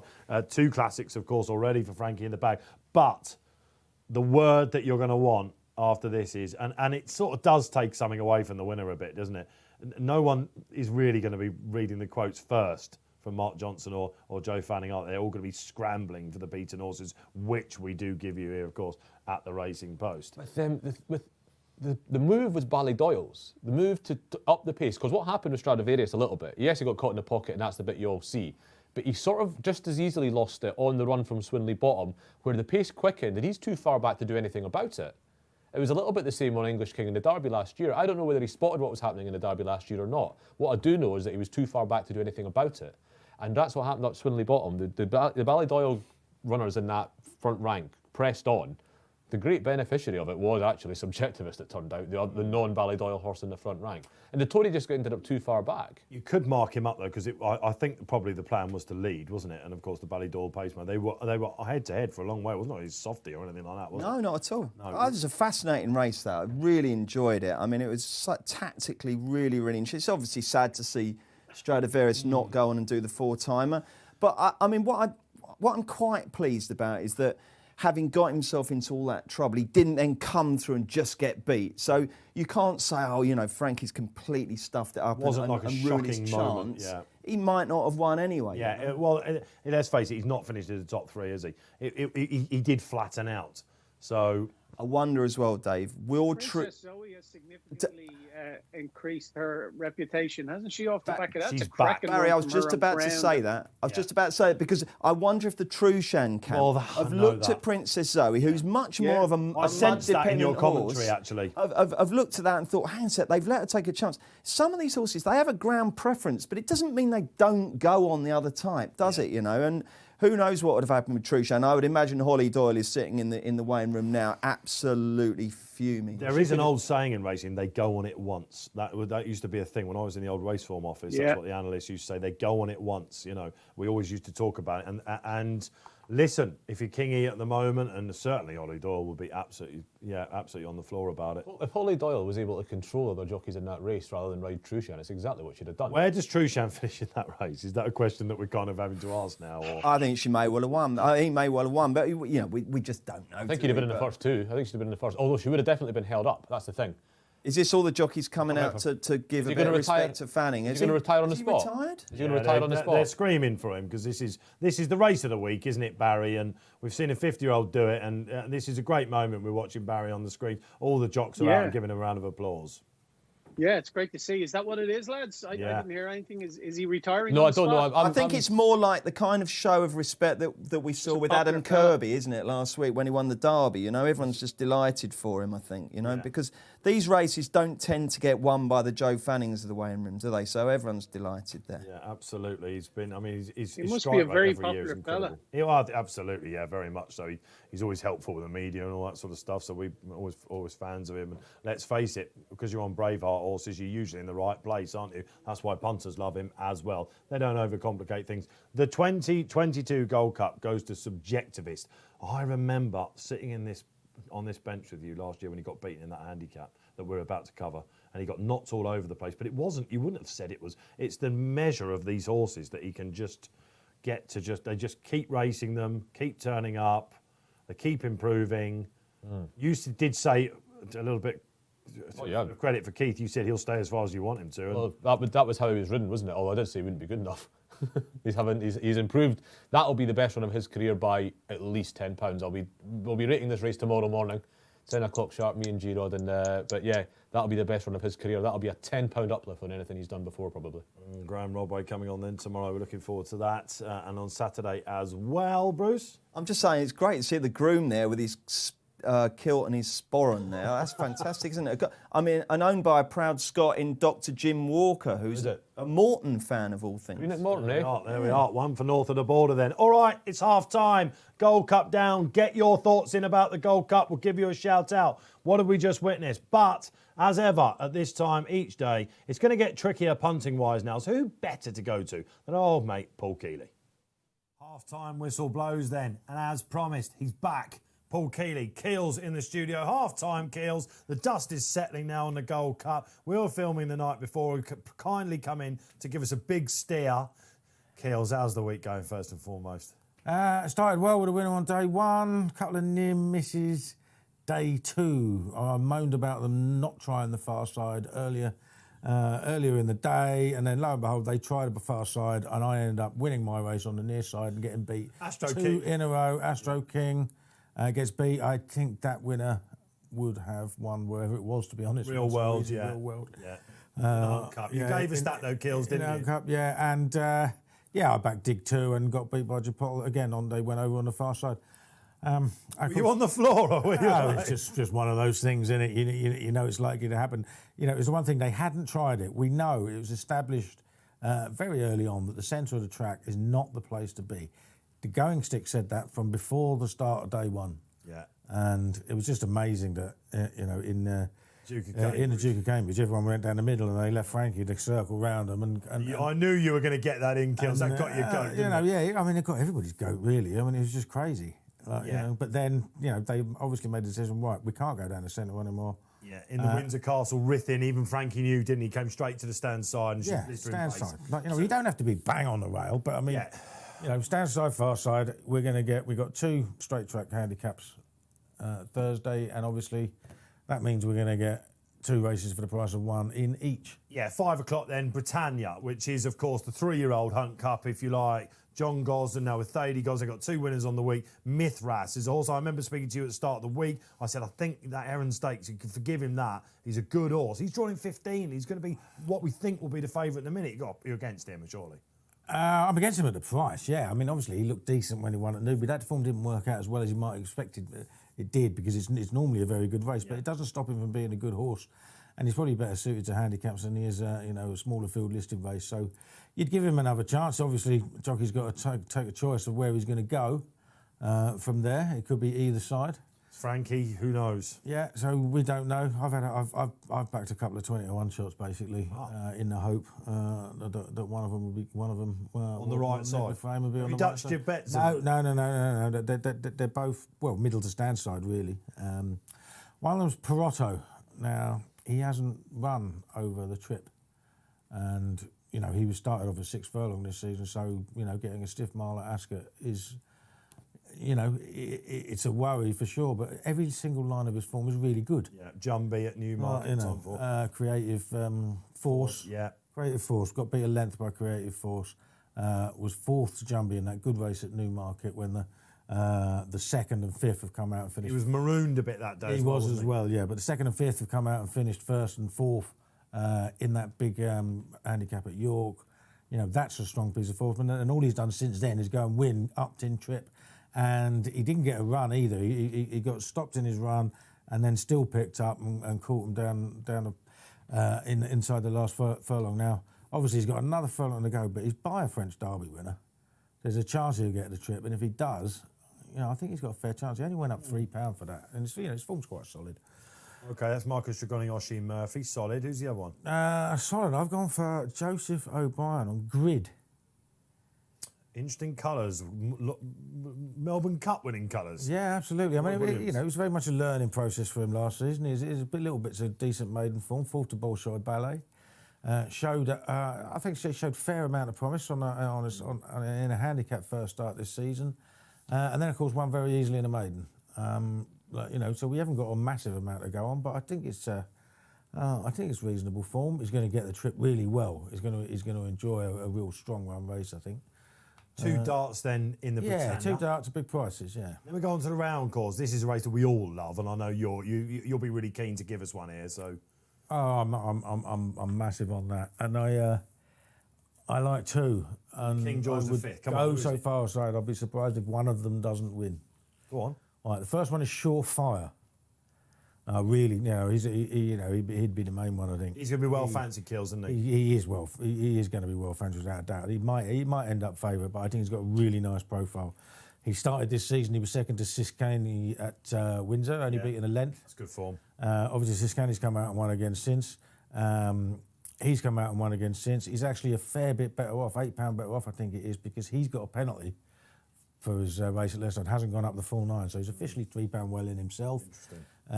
And at Leicester, it was one of those cases, because I'd backed him at Leicester and I thought, I'm sure this is a decent horse. And at halfway, I thought, I must be wrong here because he's rowing him along to keep it. And then suddenly, he stopped riding him and thought, hang on a minute, I'm actually going better than everything else. Yeah. Like, And then he pushed him out and he just went clear. And everything about him says another 2 furlongs is absolutely perfect. He's going to get it really well. He's drawn in 17, but for whatever reason, the higher they go up in distance on the round course, it's fine, isn't it? Yeah, exactly. Don't know why. I mean, that didn't pan out on day 1, did it? There were some low-drawn runners on the round course, but I backed Dancing King, who didn't get a run in the Queen's Vase earlier on. It was a case of he probably wasn't good enough anyway, but he definitely got stopped. So you run that risk. Yeah. Because they're all going to come across, and unless you're going to use your own energy up to get a prominent position, you're going to find yourself behind a wall of horses. Torpedo around the bend, can't they, basically? That's right, yeah. And the other one is the horse that was behind, just a neck behind Dancing King, and that's Condor Isami. I still think he's well handicapped. I think he's, he's got form with your Dancing King. He's got form. Yeah, he was a neck behind him. I think, and I think dropping back in trip would definitely suit him. 1.5 miles. Obviously, Mark Johnston's had Plenty of winners of this, 5 I think he's had overall. The York run when he was made favourite at the Dante meetings worked out well, hasn't it? You just got the feeling this is a horse that was going to keep finding. Yeah. Back down in trip. Yeah. I think all of that'll suit him. So they'll be my 2. I think they're both well handicapped horses. There might be 1 or 2 more in there, but horses in that race we're all going to love to get stuck into. I think you've given us 2 good darts there. What about the 6:10 then? The Buckingham Palace back on the straight course. 7 furlongs we go for the older horses. There is a 3-year-old at the top of the weight, Eldari. Lot spoken about the ride he was given at Goodwood last time. Back to this course. Is he the right favourite, or are you on him? Or? I'm not 100% sure. I wasn't all that enamoured with him at Goodwood. I mean, it might be different at Ascot. But, I mean, surely you just cannot rule out Boardman. Remarkably progressive, and that Chester run was exceptionally progressive. I mean, he just hacks up every time he's run, basically. And last time at Chester, he did hack up. Despite the fact you couldn't get behind at Chester at that meeting, could you? And that's the whole point. I actually said in the paper, I really don't like him here because he's a slow breaker and he's going to end up behind a wall of horses. Remember. And the jockey on him just knew exactly what he had under him and no panicking whatsoever. Just crept and crept and crept. Got his little gap and off he went. Ta-da. And the second comes out and wins a 6 furlong sprint at Epsom on Derby Day. Easily as well. I mean, it's really good form. Mate, who's the nap then out of those? You've given us 6 there, Kills. Oh, the nap out of those, I would have to say was Surefire. Surefire in the King George V, isn't it? King Edward V. No, King George V. King George V, is it? Yeah, it's not these Roman King numerals. Edward VII. That's the Group 2 race, isn't it? Put a Roman numeral behind it, Kills. I'm not going to find it. I know you're going to find us a winner. Paul Keeley, back on for you then. That is Gold Cup Day. Last 3 races sorted.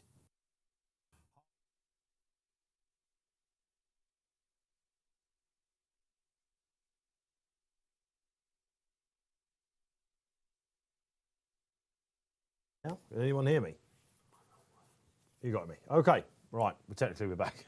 That's all right. We're still recovering. I've got to be honest with you from that Gold Cup. Are you seeing loads? All our social channels are seeing loads of reactions coming out about that subjectivist win. Oh my goodness gracious me. Let's see if we can get some social reaction up on the screen and we'll give you a shout out then. No 4 Gold Cups for Stradivarius. It's gone. I need to pick up the punting, let me tell you that much. And I'm hoping to do it in the impossible-looking Britannia Stakes. Barry Orr, free to air. Has he got the draw on the far side? That's what worried me, Barry, but he's been well punted. Yeah, he certainly has. He's into 7.8 now. Jamie Spencer takes the ride, obviously air to air.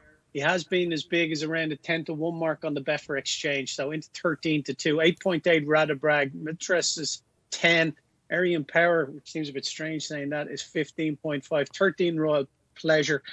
There's a couple of really big outsiders I fancy in this, Dave, and their form ties in with Poetic Flair. The first one is the number 2 in the race card, the horse that Ryan Moore rides for Aidan O'Brien, is called Horoscope, and he is currently trading around 35-1. I'm going to throw 2 darts here, please. Keith, and this horse, like Ryan says in his piece in his blog on Betfair, I sense this no-name never colt could flourish on good ground, and this is the first time he's had good ground since he finished 4.5 lengths behind Poetic Flair in a 2,000 guineas trial in Leopardstown. He's got put up a couple of pounds last day for running a good race in a Premier Handicap. He finished 3rd, and he's a horse that I think should improve for the better ground and should run well at a big price. He's also drawn what could be the right side here, considering air-to-air is in 2. So we're going to have 25 quid win on him. Happy to be a price taker there. And I'm going to look at my second bet is in the Dunica's horse, number 1, top weight. He's got a rating of 103, a horse called Emporio. Now, this horse just finds a way to lose. Trust me. He traded at 25-1 on last day in Listowel. He lost. Yes. He ran in the Irish Guineas before that. He was only 7 lengths behind Poetic Flair in the Irish Guineas on soft to heavy. He traded at about 6-1 on in Garran the time before that. He's traded at evens a couple of times, twice as well. He's not managed to win a race, but he's a massive price. What is he there? He's 120. So we're going to have a tenner on him at 120. And we're going to go to the 6th place market as well. And we're going to look to have a tenner on him, or 15 quid on him in the 6th place market, where he should be around a 10 to 1 chance. Okay, and horoscopes are other bet in the twin market, isn't it? 25 on him. Horoscope's just in the win market, yeah. Yeah, okay. 20 quid. Yeah, 11.5 Emporio. So we're going to have 15 quid on him in the 6th place market, 11.5. We're going to throw a tenner away on him in the win market at 120. And Horoscope is a horse that I think could run well as well. So the O'Brien family, I'm hoping, will have a good race here, and they're both drawn low. I'll tell you what, how's Emporio ended up with top weight? You look through his form, it was that run behind McSweeney, wasn't it? The way he went into it, rated quite lowly. He's shot up in the weights as well. But yeah, it was still amazing. A race like this could suit him, Dave. Yeah. Something to aim at, a bit of better ground, could see an improvement in him. There'd be a massive run for him to win. He's more 6th places, but Horoscope, it wouldn't be on the realms of possibility for him to run well at a massive price. Okay then, going for the class angles, Barry Orr in the Britannia. First of our cavalry charges then up the home straight this afternoon. You could call this the Junior Hunt Cup almost, couldn't you? We saw Calusi absolutely breathtaking, take it away. But historically, this has been a pretty difficult race for favourites. I mean, Calusi wasn't even favourite, 9-2. Finest Sound was favourite, wasn't he? Before that, Fast or Free was the last favourite to win. Right Gamble, that was in 2012 for William Haggis. Couple of things that I noticed here, Keith, historically about this race, not just with the SPs, difficult for favourites. Despite the fact it's been run on soft ground last year and in 2016, it doesn't matter. You pretty much always got to be high here. Middle to high, definitely high on the side. So 19 of 22 last year. Biometric, do you remember that running down Frankie? It's not the race that has the bias. It's not the race that has the bias, Dave. It's the course. And the course this week is showing us that it's that either side's good. It's where the pace is. Now the pace in this race it's just. I've not seen a more lopsided big field straight handicap in terms of pace for a long time. What I'm going to do, I could tell you the gist of it, but I'm going to do it in properly and tell you what everything drawn in 28 or higher basically can be a front runner. So Colintus has made all for his only win so far. He's in 28. Big Nasty didn't make all for his only win, but he led last time when he was second to Al Dari. 30 is Tolid, who 4 starts back actually. He made all on his 3rd start when he won at Leicester. 31 on his debut, Akmam made virtually all, but that's close enough for me. And then 32, Cyan Fox, who made all on his penultimate start as well. So the pace is all in those high stalls. It's all on that near side rail. Yeah. So I think you want high. I think you want high for that reason. Who did that lead you to headline with? Well, I went for stall 25 in the end. I've gone for Liffey River for Joseph O'Brien. This horse he's over 7 last time. He was second in a big handicap at the cover. Stayed on really strongly that day. It suggested, if anything, he might want to go back to a mile. But apart from that, the form looks really quite good to me. He is a half brother to Lope Fernandez, and there's another good horse in that out of Black Dahlia as well. Got a really Another Eclipse and Al Hayard. Dark Vision is who it is. Oh, Dark Vision. Last year's Hunt Cup winner. Oh, here we go. Some Lope, forensic pedigree analysis. Lope Fernandez and Dark Vision are your 2 half brothers there that have both obviously. Yeah. One of them, Lope Fernandez was second in the Queen Anne. He was. And Dark Vision won last year's Hunt Cup. Maybe that's telling me he should be back at a mile, given those races that he's a brother to Lope Fernandez, isn't he? Liffey River. I must admit, I looked at him and I looked at the quotes from Joseph. You look at his form, he's probably going to be seen to best effect on slower ground, says Joseph in the paper today. And yet, Lope Fernandez is a complete polar opposite of that, isn't he? Yeah, absolutely. So I'm. This is one of those instances where I've got evidence to say that I'm going to go against you, Joseph, here. I know you know the horse, but I've got evidence that says something else. So I'm quite happy to take that chance at 25s. So he's, if anything for me, I'm more worried about trip than ground, if anything. But I do think this horse is going to prove a lot better than a mark of 95. He's drawn almost exactly in the right spot. He's going to get a good pace to run at where his stamina will come into effect. So yeah, I think Liffey River's the one. You can't be confident in a race like this, but at 25s, I think that's a big price. Okay, all right, Bruce. Are you in agreement? You want to be near side, far side? Where are we going? I'm not that fussed about the draw. I mean, the fact that we've yet to have anything come down the middle is a slight concern. And again, you have to face the reality that even if you believe that the clerk of the course has done a fantastic job and that it's pretty even throughout, the fact that the jockeys will create the bias by going in. They'll split into two groups. And by the way, if you notice, everyone has. You can't say split into two groups, and you have to say split into two distinct groups. That's what everybody says, distinct. So. They're going to split into two distinct groups, aren't yeah, they are going to, and I'm going to go with the near side group because I quite like Radabarg, who, you think Roger's walking around Ascot with steam coming out of his ears, but I think he might be smiling after this.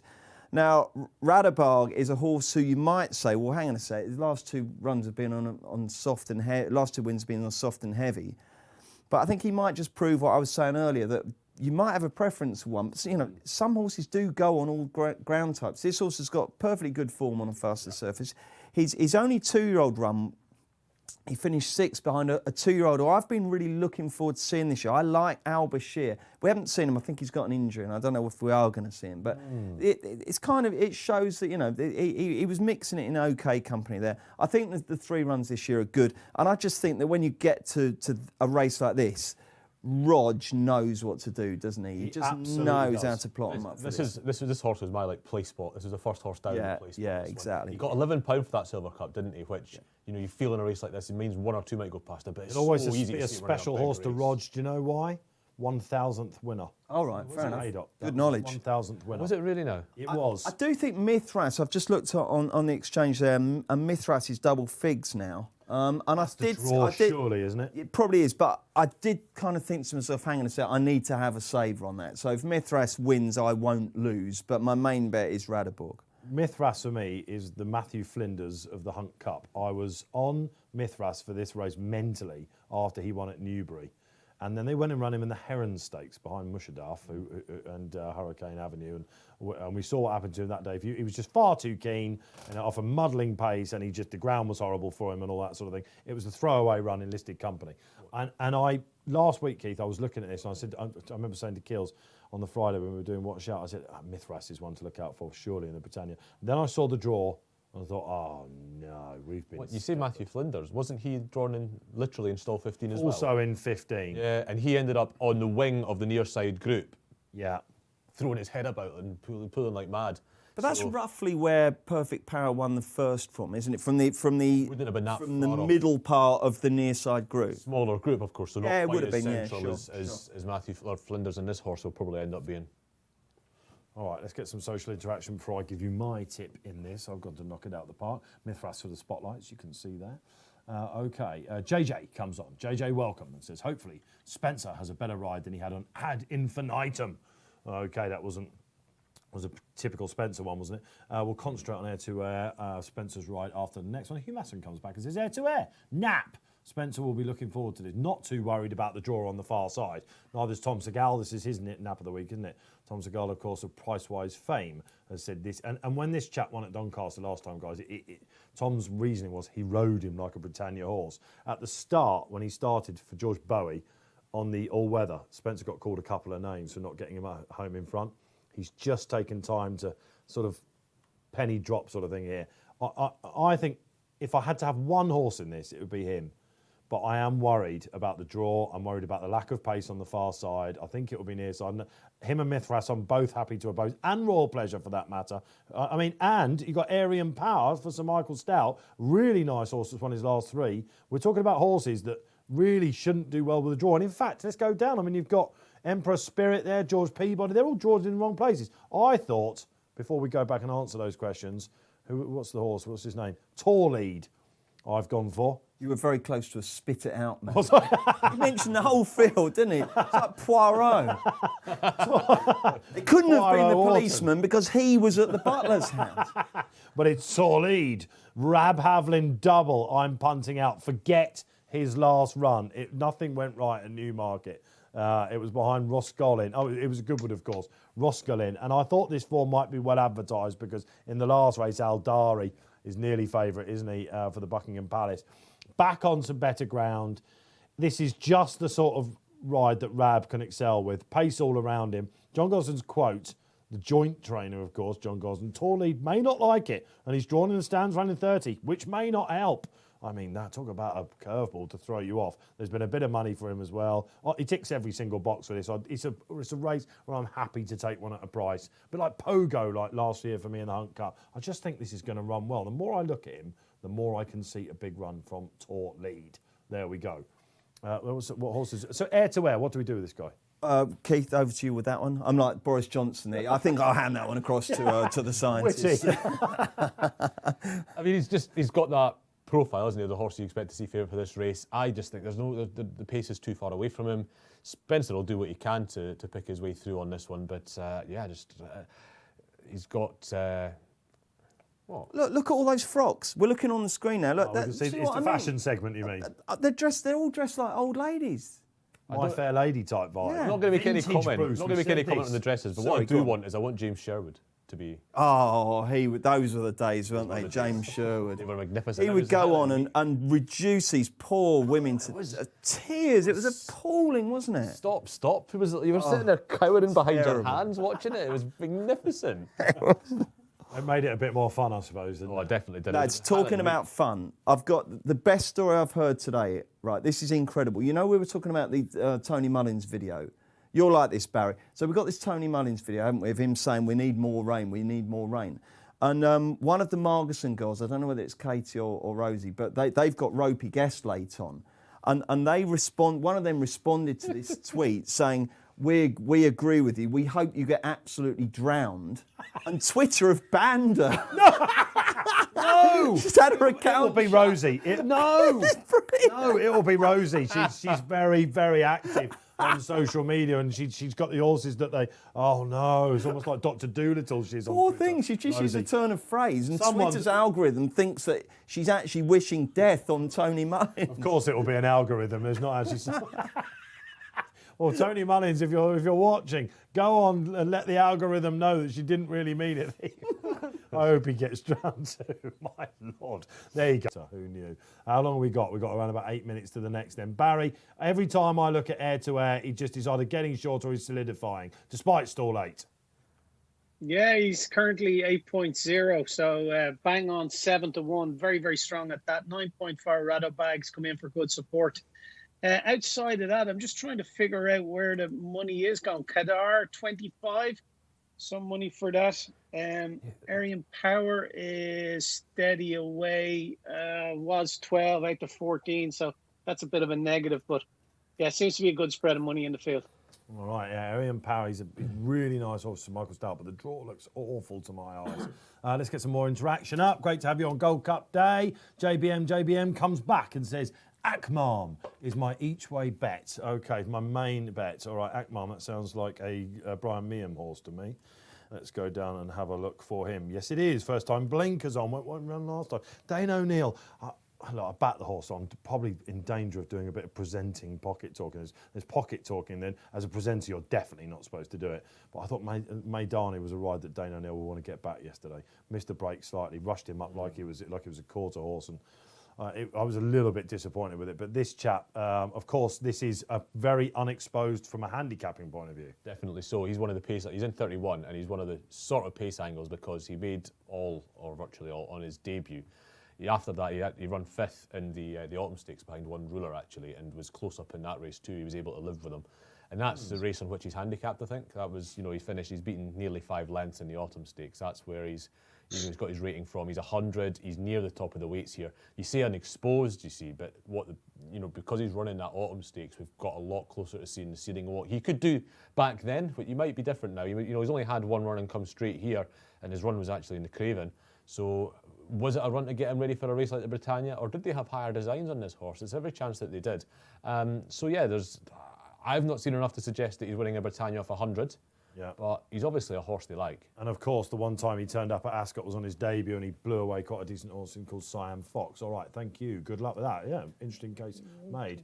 Sneezy Foster says, Sneezy Foster, very good, had said, I had some of Grid each way. This is the one that quite a few pundits like. I thought when you said to me earlier about Liffey River, I thought you were going to give me this one. This is one Keel's like, but it's in 16. Yeah. It's Sorry, Barry. You. I was just going to say money for 2 horses. Number 26, Ataiser, was 65 into 34. And Perotto was 36 into 21. They seem to be the two attracting good outside support. That's the Kills' other play, isn't it? Perotto, who has got some good handicap form to his name, still thinks he's well handicapped. I tried to make a case for Hayley Turner's horse, Big Nasty. I mean, largely on the draw, 29, which is obviously a help. Unexposed, which is a help. RPR not too far off them with the Telltale Arrow at the top. It was interesting when I think Tom Siegel at the start or last week did a nice 2-page spread answering readers' questions about Royal Ascot and said, what do you make of the draw on the ground? And he said, actually, the question might have been about which stallions do well, but he said, look, for me, it's all about jockeys, and that means Hayley Turner. He actually made a point of picking Spencer and Turner. Yeah. That caught my eye as well when Tom came out and nominated Hayley Turner as well. Yeah. That was a decent Q&A, actually. I enjoyed it Not very much. suggesting that they're all worth it, but that one in particular, I've referenced that a couple of times on the show so far this week. And Jamie Spencer, all right, that's more obvious, isn't it? But actually, Hayley Turner, she's got great work. And Onassis was the horse we thought might have a say yesterday in Duke Game, which came there. A horse that I'll be interested in next time on Ascot, as long as he goes down and Hayley Turner does ride this course particularly well. Yeah. And it's been an amazing comeback for Hayley Turner because she retired and basically by her own admission, she wouldn't quite say she'd lost a bottle, but she did say she wasn't kind of going for the gaps like she did. And then, if you remember, they in France they gave female jockeys a £3 allowance, and she said, "Well, if that's the case, I'm going to come back and retire." Yeah. And I thought it was a flippant remark. And the next thing I know, she's taken a licence out and she's back riding in France. So there's a lot of media work, obviously. She's brilliant, Hayley Turner. She was on earlier on ITV dressed up. So she's obviously going and got her gear on to go riding. Does that quite a bit. I've been on a few on the old Atla races. I did a bit of work with. I don't think she's done too much since they moved over to Sky, but. She always quite impressed me, actually. Great, she's really good fun. I think she's brilliant, and it's she is for Tom Siegel to find her one of the best jockeys riding at Ascot. That's a pretty good recommendation. Hayley Turner and Charlie Fellows was the Sandringham plot, wasn't it? Tom is huge on jockeys. He's massive on jockeys. It's a massive angle for him. He used to love Wayne Hutchison on the flat. He loves Kingscote. Just got the guys that aren't necessarily the highest profile jockeys. How much these days do we put into the Holly Doyle factor, if you like, the Frankie factor? There were quite a few people I know were like, I had it right off in the Duke of Cambridge. Why? Frankie was on a 22-1 exactly. shot. I know the public still do latch onto jockeys. There's no two ways about it. And funny enough, the bookmakers on Tuesday were already limiting some of these Frankie 6 and 7 I heard about this, because and. You can say, well, come off it, that's ridiculous. But one bookmaker said to me that if Frankie were to win on all 7 of his rides today, then we alone would lose something like £500 million.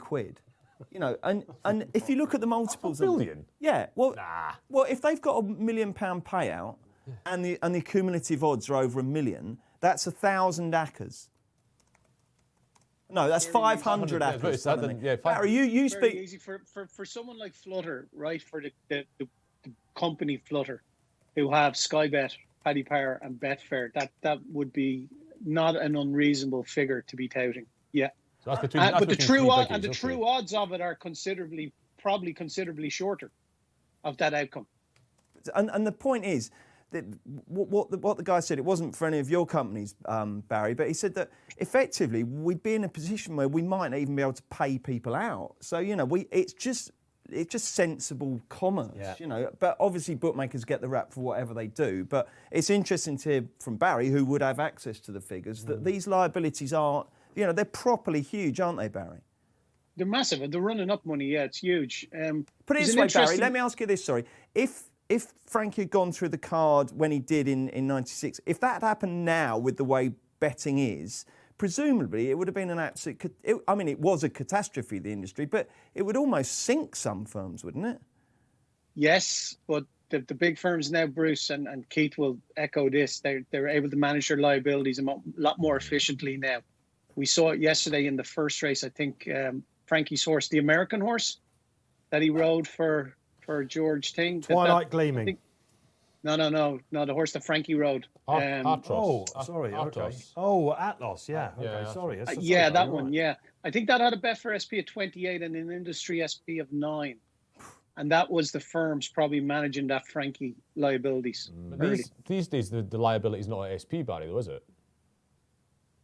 No, not necessarily, but like some firms, I know that there's some firms that aren't offering best odds guaranteed now on multiples. Okay. All right, so we're delving into the odds there and the bookmaker liabilities.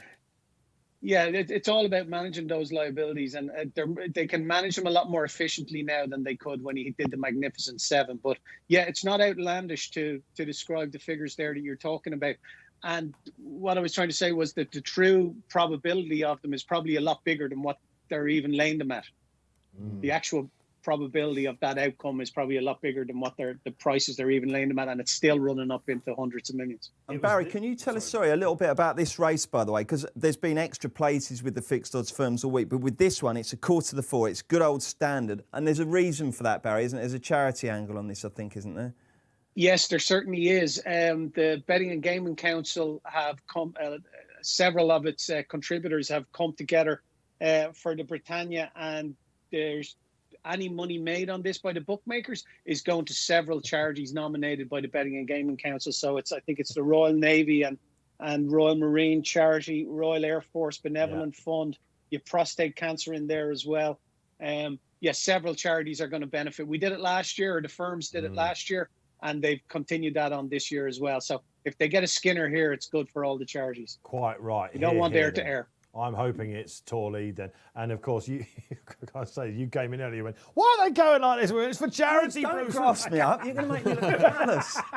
And he went, oh yeah, of course it is. And of course, But Keel stood on that rake, didn't he? He didn't realise. Yeah, that's what Keith said. He went, Keel stood on that rake as well. He was absolutely up in arms about it. It's for charity, man. It's a charity. But it was this race, of course, that Frankie got touched off on Turgenev. Yeah, by biometric. Do you remember? King Harry Rafe. Bentley and King Rafe spoilt the party when we thought Frankie was going to go. What was that? The Tory- 2019. 2 years ago. Yeah, it was and the Tory was. Did he send that one a bit soon? Didn't he? Did he not? Did he was. Oh, He went a bit early. Really early. 2019, I was there that day. Tens on that Yeah, horse. it was crazy, Really wasn't it? short and Yeah. running, Biometric, a horse that So looks I'll tell you what, ordinarily- I'd love to bend Barry's ear about what was happening in the firms that day, because you got the sense Well, that under the that surface Keith was the one that really highlighted it. Well, the it was, firms. yeah. There was some firms, when they did their calculations, they thought, geez, we wouldn't have been able to play out in this. Yeah.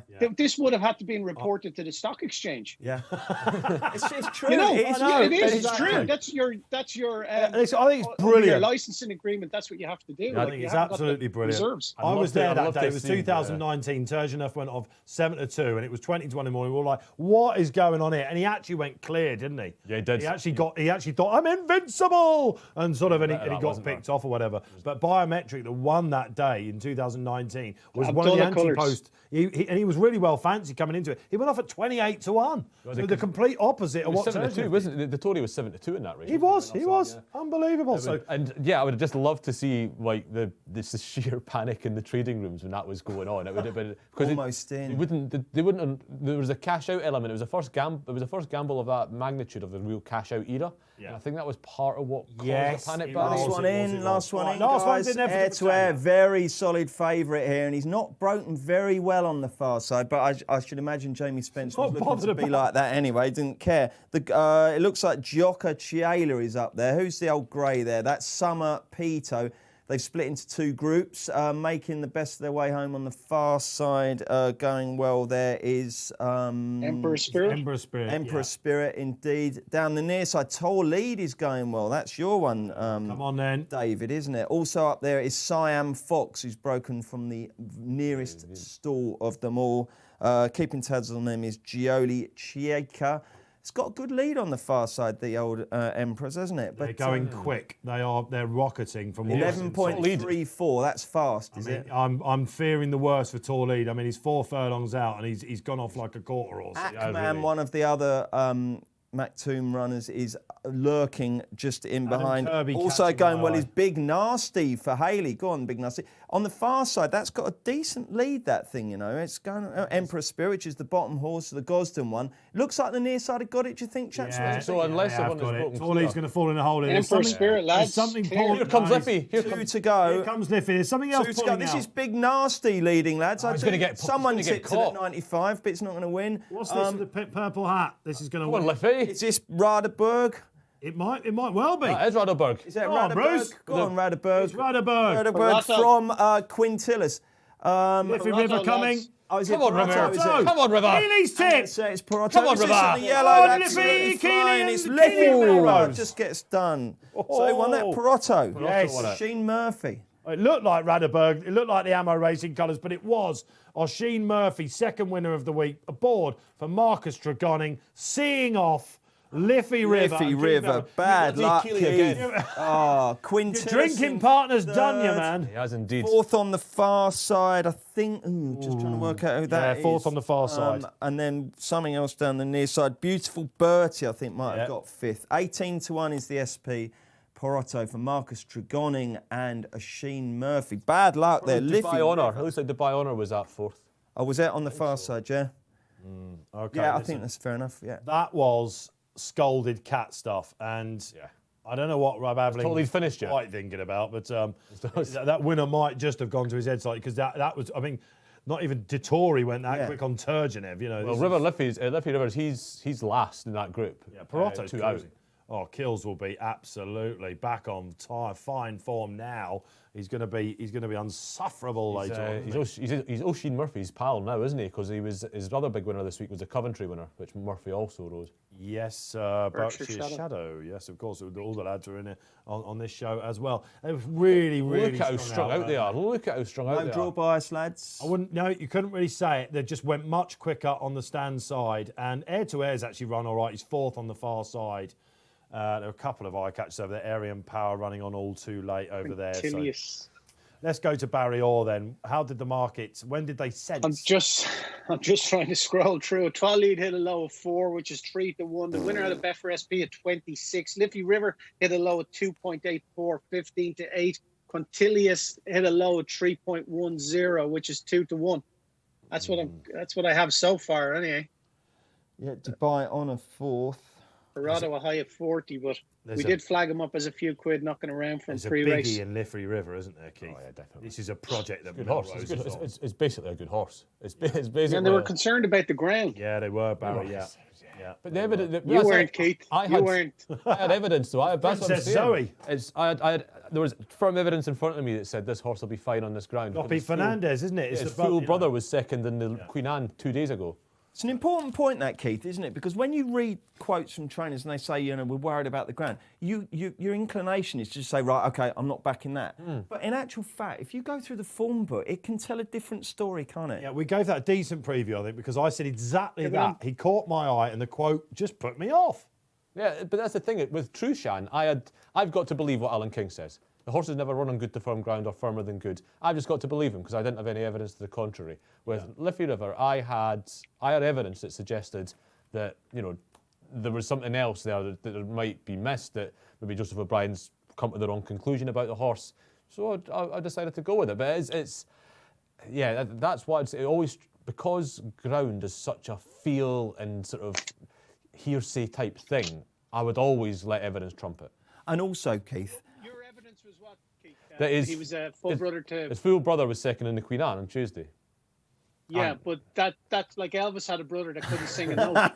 You know what I mean? Like There is that, that's there is that. hopeful, Well, really. It doesn't really matter. To Like, when Palo, a trainer's Mississippi. telling you, I'm concerned. There is a when a trainer's tone-deaf telling you, Elvis. like, obviously the trainer knows the horse and intimately, and he knows if the horse is too big, he thinks he might struggle on the ground. If he airs those views, you know, I think I'd listen to that ahead of just because someone had a full brother that won on full. I've got to be firm honest. ground. Tell you what we'll Doesn't do. go like that. We could tell Coolmore that pedigree means nothing. I've got See how to cool be Maury honest. No, that's not the point I'm making. Pedigree means everything, but it doesn't mean that two horses, because they're related, are going to go on the same ground or not go on the same ground. No, You it see doesn't- that with yeah, Galileo. absolutely. Some of them go on good ground, some of them hate it. Some of them go your on soft brother's ground, a some good of them judge, don't. apparently, so that ruins your argument. Yeah, absolutely. But I tell you, the other Tone-deaf thing Elvis is out to there. remember here, Dave, is that trainers sometimes will pull out the ground as an excuse to an owner for a bad run at some point in the career, and then they're in trouble because they can't go back on that. I mean, can we've got to they? be careful here because this is something that really gets the blood boiling. We said that we're going to have a section of a Graham Robber called Poke the Bear. That's what we think his segment's going to be called. It could be Get Your Goat with Melrose, because he can get Melrose goat quite easily. And ground is one thing that just I can see you out there listening to other conversations going, Look, I think the moral of the story is that just because a trainer is concerned about ground, don't always let that put you off. That's a classic example there. And certainly, I mean, Keith's gone on about the evidence of maybe a brother acting, but sometimes the evidence is actually the horse in question has gone on the ground. You know, I mean, I would argue Trushan's got perfectly good form on good ground. You know, it's got bits and pieces. Certainly, there's nothing to suggest he doesn't get it. Yeah, well, there's been lots. This is what we get with Royal Ascot, isn't it? What a treat! And sometimes the narratives, like during Cheltenham, during Ascot, they are absolutely fascinating. And where better to listen to the debate unravel than here on Racing Post the Racing Post Live, of course, with myself, Dave Orton, Bruce Millington, Keith Melrose, and Barry Orr. And Barry, we've got one more race to come. We're back on the round course, aren't we? There's the Betfair SP. What was it, Barry? Fairly low, wasn't it, for Proto in the end? 26. Yeah, not unfancied. And you had the chat before this race with Paul Keeley. Hope some of you took it. If so, send some love in for Kills. We'll pass it on. He's in and about. I'm going to be having a chat with him after we go off air about tomorrow and maybe even Saturday as well. The rain, it is coming. The rain is coming still, isn't it? I mean, well, I mean, this is another thing, isn't it? You're putting your hands or you're putting your money in the hands of the weather forecasters. Let's get the latest on Ascot. Please do. If I look at my app, which is currently playing up. Are you one of these like Kills that's got the golf apps? No, I don't have that. I have quite a basic one. But I mean, to be honest, all the apps I've looked at have said that it's going to start raining tomorrow and it is going to chuck it down. It might be that the worst of it is towards the back end of the meeting, but it's certainly going to affect it. It might actually affect Saturday more than it does Friday, but there's certainly rain in the air, and you know it's going to affect the ground one way or the other. So you're going to have to keep your ear to the ground. Well, I said a couple of times on this show, I'd be interested to get your take on this. Modern science in the last year has been unheralded. You know, we've broke new ground, whereas weather forecasters, they're still up there with the old balloon and stuff. It's terrible forecast that we get. Why? Because I think it's harder than their delivery would suggest. They deliver it as if they're talking about the Hunt Cup as a two-horse race between Frankel and Quixel Crosset. It's a hard thing to do, and they should put more conditionality into what they say. They should say, every so often, rather than someone cheerily saying, then it'll do this, and then in the afternoon it's going to chuck it down, and then it's going to be nice and even. Why don't you just say, look, it's a difficult one today. We're not too sure. It's a bit humid. The wind's all over the place. It might be like this, so bring a brolly and the sun cream. But instead, it's always, this will happen, this will happen. Well, at least it's better than, yeah. Remember 30 years ago when you used to just get like the pictures on the map? Yeah. Oh, no, they actually stuck them on with Velcro. There was a Billy Connolly bit in the 80s used to do, wasn't there? Yeah. Oh, this is a country you stay in, and this is a cloud. Look at this. It's When like the fridge magnets, weren't they? When I was, I'm so odd. I can remember they actually had these like felt like cloud signs or the sun, and they'd put them on and they'd take them off. It was mad, absolutely mad. So who'd be a weather forecaster? Well, perhaps we need to train a new breed. I don't know. It was Epsom week, wasn't it, where we thought it was all going to be fine, and then we saw what happened on Oaks Day. All right, on to our last race here on Racing Post Live. There's one after we go off air, the 6:10. Just before we do that, the 6:10 meant something to both of you yesterday, didn't it? I'll start with you, Keith. We won't go on to it too much because we've got to do a decent preview of this, although we still have got 20 minutes. Stunning Beauty. I asked you yesterday what was going to win the last race, and you said, I really fancy Stunning Beauty. And me and Enzo, Tony Ennis were both here, and actually we all went off and he's made a good case there. Let's get on. And I'm sort of driving home, sort of listening to the race, and all of a sudden it was like, Sylvester de Sousa stuck in the stalls. And I went, oh, you're kidding. Like this. And it turned out, I mean, for anyone that hasn't seen it, look back, it was a shocker, wasn't it? Yeah, he shouted no, no, no before the stalls opened, de Sousa. But that was his place. So the starter seemingly has had a nightmare. That's what it sounds like. That's from what I've picked and that's up. why there was a delay also of, what was it, 47 minutes. Chris Cook put the picture up on Twitter of, it's 10 to 7. It's getting dark, and if people still don't know whether they can collect the winnings because we don't know whether de Sousa's horse was a runner. It was Chris Cook and Pete Scargill that were covering the story. And having been there for the last race at Royal Ascot and had to analyse it, those guys must have gone, oh, great, you know. They had to stay there to the bitter end. But Lee loves it. Oh, yeah. Well, he's there. First one there in the morning. Don't worry about that. I've been there for Sky once, and I was really early. And I went up and I went, oh, I wonder if I can get a cup of coffee. Who's in there? Morning, Dave. You know, there he is. Unbelievable. Yeah. But thankfully, a goodwill gesture from all the firms, wasn't it? Anyone that backed it got their... Yeah, the rules don't allow for that they don't allow for that horse being a non-runner. Now, the only people, the horse had played no material part in that race. He's under starter orders, but saying no, sir. I know it's basically exchange layers are the only people that would lose out if they just said in that instance. Not really, no. World pool players all lost out. Oh, yes. Over 6 million Hong Kong dollars, and much that translates to in GBP, I'm not sure, but they all do their money as well. Yeah. Which is not a good advertisement for the World Pool. No, it's not, and we'll talk a bit more about that maybe later on in the week about the World Pools. It's something I'd like to concentrate on, but I don't know. It's a tricky one because by the letter of the law, it had to be a runner, didn't it? Well, look, I mean, it goes back to the old principle: if you can't win, you can't lose, and you couldn't win, so you shouldn't lose. Now, obviously, with the way the exchange and the World Pool are set up, you can't do anything else about it. It's the way it is. And before the advent of I hate that word, justice refunds. If some sort of travesties happen, it's just luck. But, luck refunds. Before that, you would have stormed out of the betting shop with steam coming out of your ears and vowed never to bet again, and then come back in and done it all again. But it's good that bookmakers do. It's good that bookmakers do. Pick up the pieces or clear up ratings mess. Well, they're up quite absolutely one for, and goodwill at the cost of the levy as well, though, Bruce, isn't it? Well, it is, but hang on, Barry. I mean, extra places are at the cost of the levy. Price matching at the cost of the levy. There's a lot of things that bookmakers do that are at the cost of the levy. And let's face it, for racing, that had to happen yesterday because you're right. The once a year punter, if you like, would go away thinking, "This what am I bothering?" You know what I mean? So for the overall good, that was a cost that he had to take. And yet, let's switch on to the flip side of the last race because you were aye. Well, I was just having a bit of a prod around. I was at home and I was thinking, I fancy Stunning Beauty. I did back Stunning Beauty, so I got lucky there.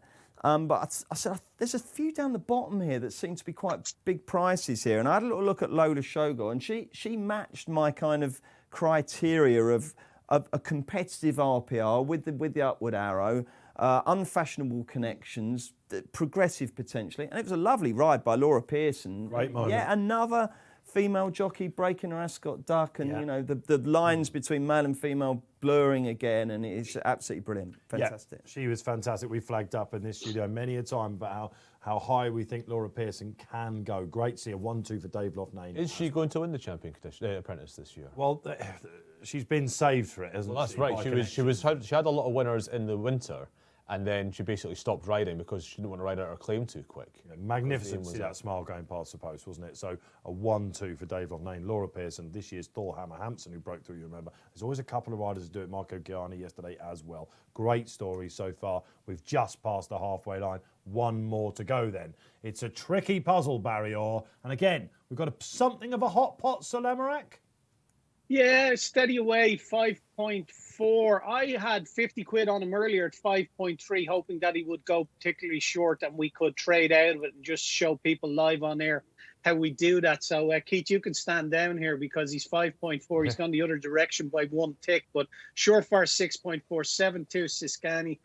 First Light is 11.5. I did fancy Sir Lamarack. I backed him myself. I thought he was the bet of the day, really. One-time Derby contender. He gets in here off 100. If Ballydoyle were considering him as a Derby hope, you'd have to think that he should be able to win a handicap off 100 at Royal Ascot. The top between the bands of weight here is just 14 pounds between top weight and bottom weight, so they're quite contracted. And I just thought at the price at around the 9-2 mark, I thought he was a knockout bet. I bet him myself. He's my bet of the day, and I'll cheer him home.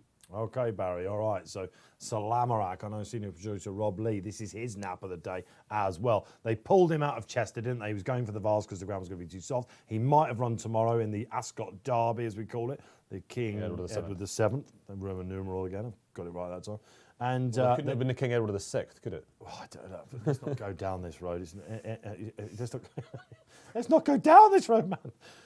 But he's got his ground, and I can tell you that the Britannia time, thanks to the guys in the gallery, was 0.29 seconds slower than standard. Now, rocket hot pace to chase, but that's a pretty quick Britannia, isn't it? So. Yeah, it is, and I think you're looking at It's not rattling quick ground, I don't think, out there. It's just good to firm. Yeah, it's just proper summer ground, which is delightful, isn't it? Still on day 3, we were fearing the worst. It might still come, So Salamarak, the reason why I didn't like him, I mean, you had to be impressed with him last time at Leopardstown. He looked like a bulldozer, just eating up the ground and devouring them. And if he can get out from stall, is it 11 he's in? I think it's stall 11, isn't it? 11, yeah. He just hits the trend on the double figure stall is what you kind of need here. But Ryan Moore's going to have to be quite savvy, and he looks short enough for me. But also carrying over 9 stone 1 has been quite difficult in this race in the last 10 years. He's 9 stone 7. So I thought the prices he was one to take on. Thought Surefire with Keels, that was Keels' nap, wasn't it? Amongst it, Perotto's already gone in. Maybe we should just all be back in this to penalise runner like Perotto was. I was quite impressed. I just worried a bit, coming slightly quick in a race of this nature. And I hovered over Kondo Asami, one of Braveheart's horses, who just got touched off over further at Haydock last time out. Didn't go for him. I've got a feeling I might have found one. Oh, good. Go on. Marshall Plan. It's Rab again. I was hoping Rab was going to have a rather good day. He's already got on the score sheet. Hopefully he doesn't go as hard as he did on Tour Lead in the previous race. Hope he's had a cup of tea. Marshall Plan is very interesting. Like Real World, who took out the Hunt Cup yesterday, this chap's never been on turf. First time tongue tie. He's in stall 8, which is not ideal, but I think he'll be up there. Last time at Lingfield on his last start, he was sent off 4 to 5 on. That was in April, and it was a 6-runner race. And he and another good Dolphin horse called Al Nafud went off hammer and tongs. And Frankie Dettori, who as good as he is, as brilliant as he is, the one track he doesn't ride particularly well, to my mind, is Lingfield. He just doesn't. And it's one of those tricky all-weather tracks where all the other jockeys know where to go, when to attack, on the camber, all sorts of stuff. Frankie just sometimes can get horses wrong there. It'd be fair to say that the Tory doesn't get as much practice as some jockeys. Exactly that. You see it at the all-weather every winter, apart from this one where Ryan White stick around, etc. But they come and they usually on all-weather championship final day, and they sometimes have them pulled down by some of the guys that have been there all winter. So Marshall Plan was expected to win that. And if he had done, I bet he would have been facing a group target now. He was probably the best horse in that race. He gave £7 horse called Mandoob, who has since come out, very progressive horse, and won again for Brian Meehan. This is a pretty good horse, I think. And he just, because of that defeat last time out, and because he's not wearing the first colours of Godolphin, he is a big price runner around about, I don't know, what is he, Barry? Marshall Plan under Rab. Marshall Plan, I have to scroll down here, Dave, is 36. You can see it there on the screen. Yeah, great stuff, Barry. Listen, I think this has got a good chance. What does John Gosden say about him? Goes there with a chance, but he wouldn't want it soft. Okay, happy days. He's got first light in there as well. Handicap form in this race, Keith, tends to be very important. Yeah, these are sort of horses that aren't forward enough to run in the King Edward VII yet. A lot of these, you do get good horses coming and winning this race and going on to become group horses, but they're just not there yet. So yeah, the handicap form, and because of Mark Johnson tends to bring his horses here via handicaps, and it's a lot of the trainers that have slow developers, and those trainers know how to use a handicap in order to get their horse to where they need them to go. So yeah, that'll be why that is. Who was the Melrose tip? I have stuck with Kondo Asami. He ran in the Doncaster race. He was second to Dancing King, beating a neck. The time before, the form at York is, I thought the form was absolutely mustard in that race. You've got some, the Tashkand's come out since, and he won the next time out. He's in this, isn't he? Yeah, so he's coming here as well. Kondo Asami beat him well. He turned up against Dancing King and just got beaten by Dancing King, who, he was only, fifth or something in the Queen's Vase yesterday, but he was better than that. I'm not going to say he's the best horse. I'm not going to say I was unlucky or anything with my bet that lost, but I think you could argue he might have got placed in a Queen's Vase had he got a bit more luck. So that's the sort of level Kondo Asami's up against. I like him. He's a lovely, tough bulldozer of a horse. Yes, he's a big horse. He's Galileo, and he's quite well built. So I think he's a very progressive horse. It's Johnson again. I'm not worried that he's running in his third handicap, this is his third handicap, and it doesn't matter. He's only gone up £8 for producing two of the best bits of form I've seen at this level for most of the season so far. Doesn't bother me at all. I think there's a race, the O'Brien horse at the top, instead of Lamarak, could just be something else. But I'm already with Kondo Asami. I thought he could end up listed group class potentially, and so I'm going to stick with him off 90. Okay, yeah. Condo Asami then for Keith. Bruce? Well, I've suppressed my my fanboy Rafe Beckett little fetish for too long, so I'm going to tip King Rafe with Out it Surefire comes. here. You're with Keels here. Yeah, I like Surefire. I think that win at Leicester was really good. Looked in a spot of bother about half a mile out, but really came through and won it well in the end. And I think that although Leicester's pretty different to this, I've never been to Leicester, but it looks downhill, isn't it? Is it? No, it's downhill then uphill. Oh, so, okay, so it's not downhill then uphill. So it's not unlike this. No, it's a jump race at Leicester. You could go and make a cup of tea after the last, and you come back and there's still half. It's long running, isn't it? Long run. It takes forever. I've never been. Have you? Yeah. Have you? Yeah, Nice. Yeah. I went to the press room there. Cool, about 10, 15 years ago now. Yeah. Right. Yeah. Anyway, It wouldn't have changed. It definitely hasn't changed. No, absolutely. But look, you see good horses go to highest ground. He runs in Hardwick. Prep there, didn't he, for it? You see 2-year-olds. It's a similar-ish test to Ascot. So prior to that win at Leicester, ran behind Siscani at Windsor, but he's waited to be at least on. Have you been having it off on King Rafe horses this year? Because he went on through a bit of a... Yeah, he had a very purple, but he had really good purple patch, didn't he? Yeah, so no, it's been good. It's been good. My following of the Rafe Beckett yard is good. I always enjoy it, and he's got plenty of decent horses. Surefire selection from Bruce and Keels then. What are you thinking out there? Let's get the last couple of social interactions on the screen. Jack Worrell comes along and says, Salamarak to save my dismal day. Sorry to hear that, Jack. It's a long week, though. You can't keep a good man down. You're with Barry. And what do we got there? Sick no age? Sick Ownage. Thank you very much, Will. Carry in there. Sick Ownage 19th. Tricky, these names, I'll tell you what. I can't see Salamarak giving Surefire almost a stone. Yes, well, a mark of 100, which is what he's carrying Salamarak, has historically not been done in the last 10 years. So a mark of 95 is as high as you can go in this, according to 10-year trends. Kieran Caddison comes on. Kieran, good to see you.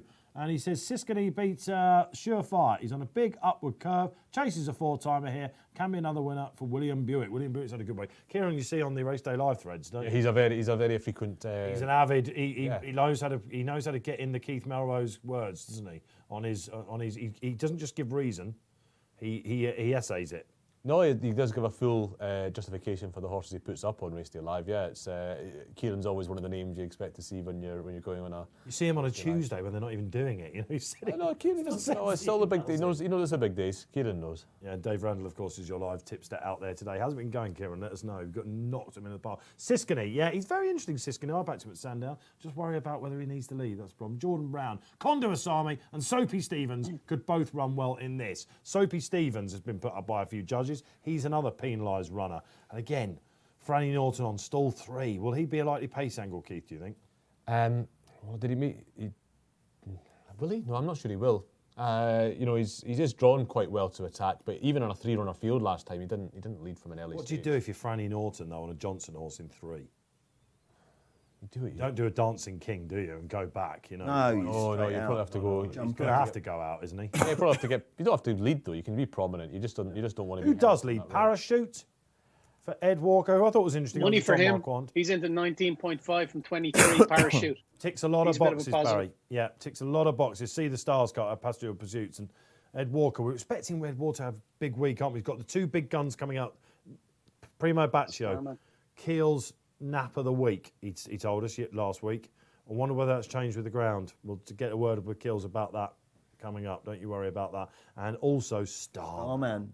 Starman. Do we believe in Starman? James Millman, who's in on Tuesday, all over him. Really? All over him. I'm ambivalent on him. Really. I don't think it's not a vintage. Yeah, sorry. It's not a vintage running of it this year. I thought Have you the looked at the Saturday stout cards thing yet? that keeps finishing second in it will Look win at the it, won't Saturday it? card. I know you've had a Dream of lot of Dreams. Particularly, no, I've not. Dream of Dreams has got to have a Dream of big Dreams chance. have a massive Won't mind the chance. ground, will he, at all? No. Yeah, assuming it's a little bit on the soft side. Have you seen the cards? I'm talking about the Wokingham. You've told me the Hardwick's excellent. It's a massive field and really deep field. Have you seen his favourite for the Wokingham? No. Go on then. Rohan. No, a horse for the Wokingham. A horse. King's Lynn's gone favourite. King's yeah. Lynn. Oh, the Jellies horse. The Jellies horse, who can move, who has got £7 in hand because of a somewhat luckless passage in the King's Stand Stakes.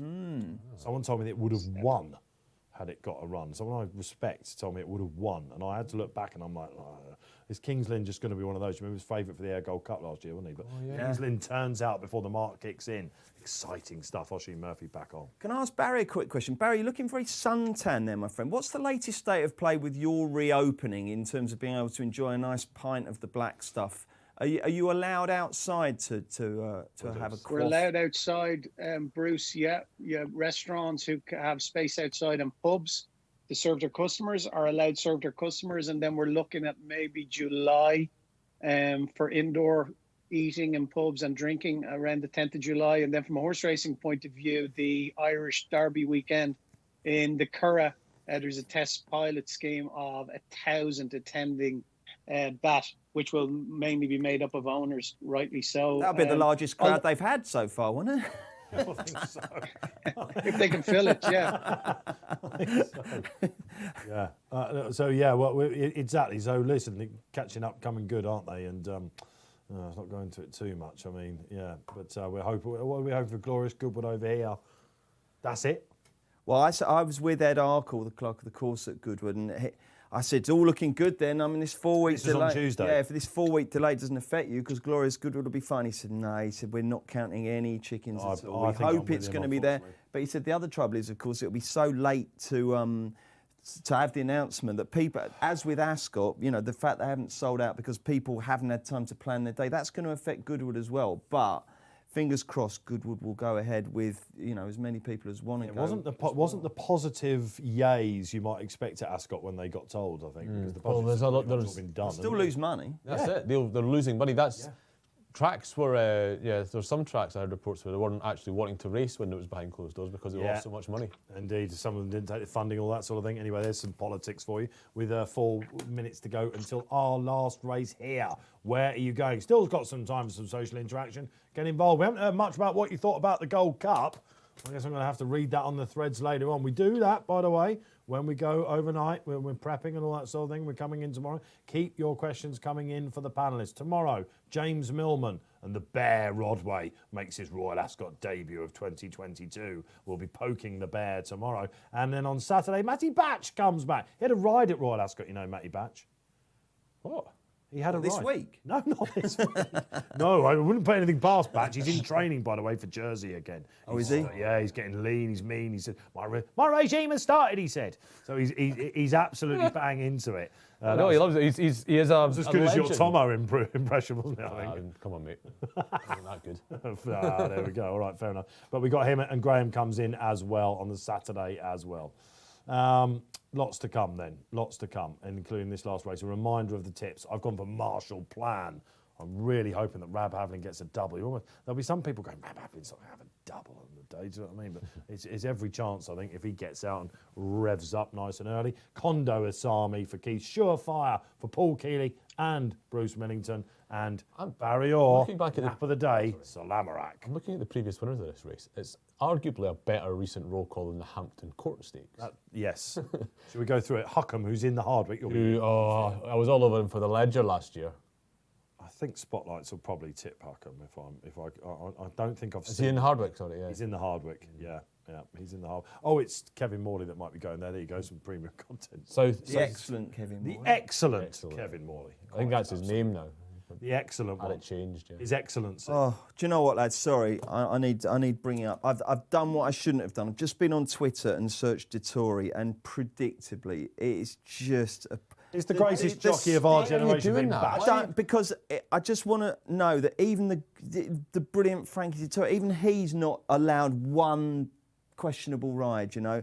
The abuse and the vitriol and the poison, it is just so... Are we calling it a questionable ride? Well, all right, I'm going to call it a bad ride, I think, because he's left himself prone to what happened on perceived the best horse. He's opened up the possibility of carnage, and it's come his way. Yeah, but look... The unpronounceable leader fell into his lap. Criticising a jockey for having a bad ride. Harry Kane has bad shots, you know.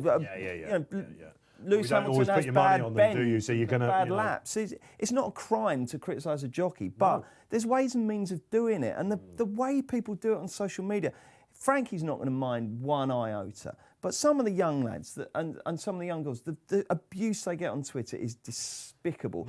And there's Twitter banning Rosie Margerson for a turn of phrase. Katie Margerson. It was for a turn Katie, of wow. phrase, okay, and yet other people maliciously and deliberately are allowed to lambast these people in the most disgusting, revolting language going. I won't do that. So bad. I won't put Dettori in like you did, but because I'm not really a Twitterite like yourself. Or some other people, but I of course use it for a newsfeed, but it is pretty hard to read some of it, isn't it? I think my suspicion is that a lot of these people, they still think they're shouting at their telly. Yeah, I think that's right. 20 years ago, they'd have called the Tory all those names just by like throwing the a bookie budgie would have spin. heard it, but nobody else. Exactly. gone, yeah. And I think people just need to think that now. You're broadcasting it. Literally anyone can see that now, and including the recipient of the abuse. And I've shouted enough abuse at jockeys at my telly in my time, but I know not to just step over and broadcast it. But I think that's true for some people, Keith, but I think there's also some people who love the fact that they can get their horrible poison out into the eardrums. How ironic that Katie Margerson gets banned for inadvertently saying that she hoped the trainer would drown, and yet the people that are saying this about Ryan Moore will just go scot-free. Do you know what I mean? It's appalling. It is appalling. Anyway, there we go.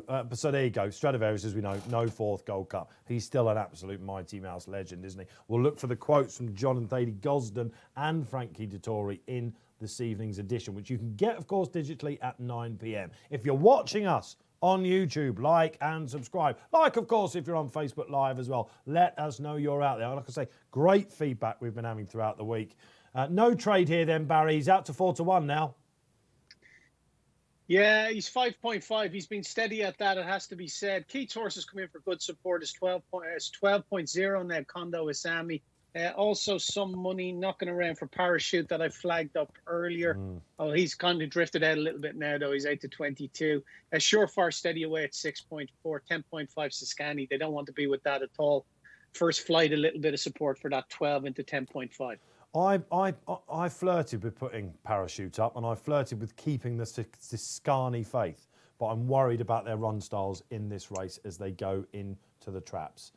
First Light might just be way ahead of his mark, but handicap form or lack of it, him and Nagano, that's a poor thing there. Can I give you just quickly, while a couple more go in, Mark Johnson on the Gold Cup. There are much bigger and more valuable races, even at Royal Ascot, and races which perhaps in terms of achievement of a horse, the more important, the way they'll be given a higher rating. But I say every year I come to Royal Ascot, the one race I want to win is the Gold Cup. And the horse, basically, they knew he was on the up before he went to Meydan. They'll be looking at the Goodwood Cup, which comes next, and then they can't resist the lure of the purse from Dubai and Saudi Arabia again. So we are going to see, not for the Melbourne Cup, a jet-setting Gold Cup winner. Right. I mean, the Goodwood Cup's the next one, and it's a Group 1, so they have to do it. It's a sort of track, Goodwood. Look, the way that horse just rolls and rolls and rolls, I'm not sure he'll be quite as effective around Goodwood. But so I think Stradivarius would have a decent chance of getting back on terms. But it's the race he needs to go for. He's one of the best stayers around now, if not the best. And those horses need to be running in Goodwood Cups. And of course, he was third in this race last year, wasn't he? He's None not of them want to be going to Melbourne either, will they? Any of the stayers with the checks and balances and hurdles that they've put in place recently. No, I saw a bit of Aidan O'Brien. Barry said something about that, didn't he? And seemingly you'd be mad to take a potential stallion down. Is never going to happen again, is it? If they keep these in for the Southern Hemisphere, not a chance. Yeah. No, that's what it looks like. Yeah, it's only if a horse is seriously injured that you've put them through the rigors of the examinations that the Melbourne Racing Authorities are proposing. I suppose Lloyd Williams will, because that's why he has those horses with Joseph. But be surprised if Kilmore travelled. Last one going in then. Lots to be said about that. Perhaps we'll talk about that tomorrow's show with James Millman. He's bound to have an opinion or two about that. Good luck then, wherever you're going in the last. Bit of a minefield, is it? Or will the class prevail? Over to Bruce Millington for the call. Yeah, I'd make this a very tough race. Anything can win this. They're off and running, and it's a pretty even break. Being allowed to just watch the others at the start is Francesco Guardi. That one's well back. In fact, they've got themselves pretty strung out early on. This looks a fairly ferocious pace, Keithy. Yeah, they do. I mean, there's two on the far side that are looking to go ahead early on, and there's actually 3 groups in a King George V. 3 distinct groups. Well, you might say it. Parachute on the outside. The Gredley runner is too friendly. That one's in behind that one on the wide outside. Is that First Light going up there prominent along with the Queen's runner, which is just fine. There's one not particularly settling in behind with the red hat. That's Siscani. Right. Let's look for the market principles a little bit further back. Where's Sir Lamrack? Sir Lamrack's only got 3 behind, so Ryan is prepared to play the waiting game as they head down to the bottom of the course and begin the climb up to the home turn. Surefire is also in rear and on the outside. So, anything happening market-wise, Barry? No, I can't believe that Sir Lamrack's still 5.6. He looks $1,000,000 to me. Surefire 6.8. First Light 9.8. Kondo Isami 8.2. He's the one coming in for support now, and he looks to be out the back anchored in the rail as well. They've just slowed it right down, guys, actually. You can see the concertina. You can also see it in the sectionals This as is well. this is the rising ground from Swinley Bottom, isn't it? Yeah, of course. But if you're out the back at the moment, this is when you expect your jockeys to start rowing. Well, yeah, Curtis is actually trying to move up Kondo Isami a little bit. I'm not sure Moore's terribly happy, actually, on the favourite, but they are having to try and get that position now because this is where the jostling happens. The moving all happens just at the end of this straight where they turn in. And you probably want to, they will fan out here. The way this race is concertinaed up, they will fan out. Very wide on the outside is Surefire. That's being tracked by the favourite, but they've got a lot of horses to pass. One that doesn't have any horse to pass is First Light. That one is being eyeballed on the outside by Parachute. On the outside of that is Siscani. On the inside, the Royal Runner is just fine and in 5th place. We've got Marshall Plan.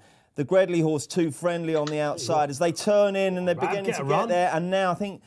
Let's see what's happening here. Parachute is just about edging in front. First Light is dogged in front. There's nothing coming from behind just yet. Surefire's coming on the outside. Also in the blue and yellow, Nagano. But Surefire's done Nagano's getting checked in. Right across. Parachute's still in front. Parachute and Surefire. Can the favourite win? Can Sir Lamrack win? Here comes Lamrack. Surefire takes it up from Sir Lamrack. Oh, he's not going to get there. Sir Lamrack and Parachute on the inside. Surefire wins it for King Rafe.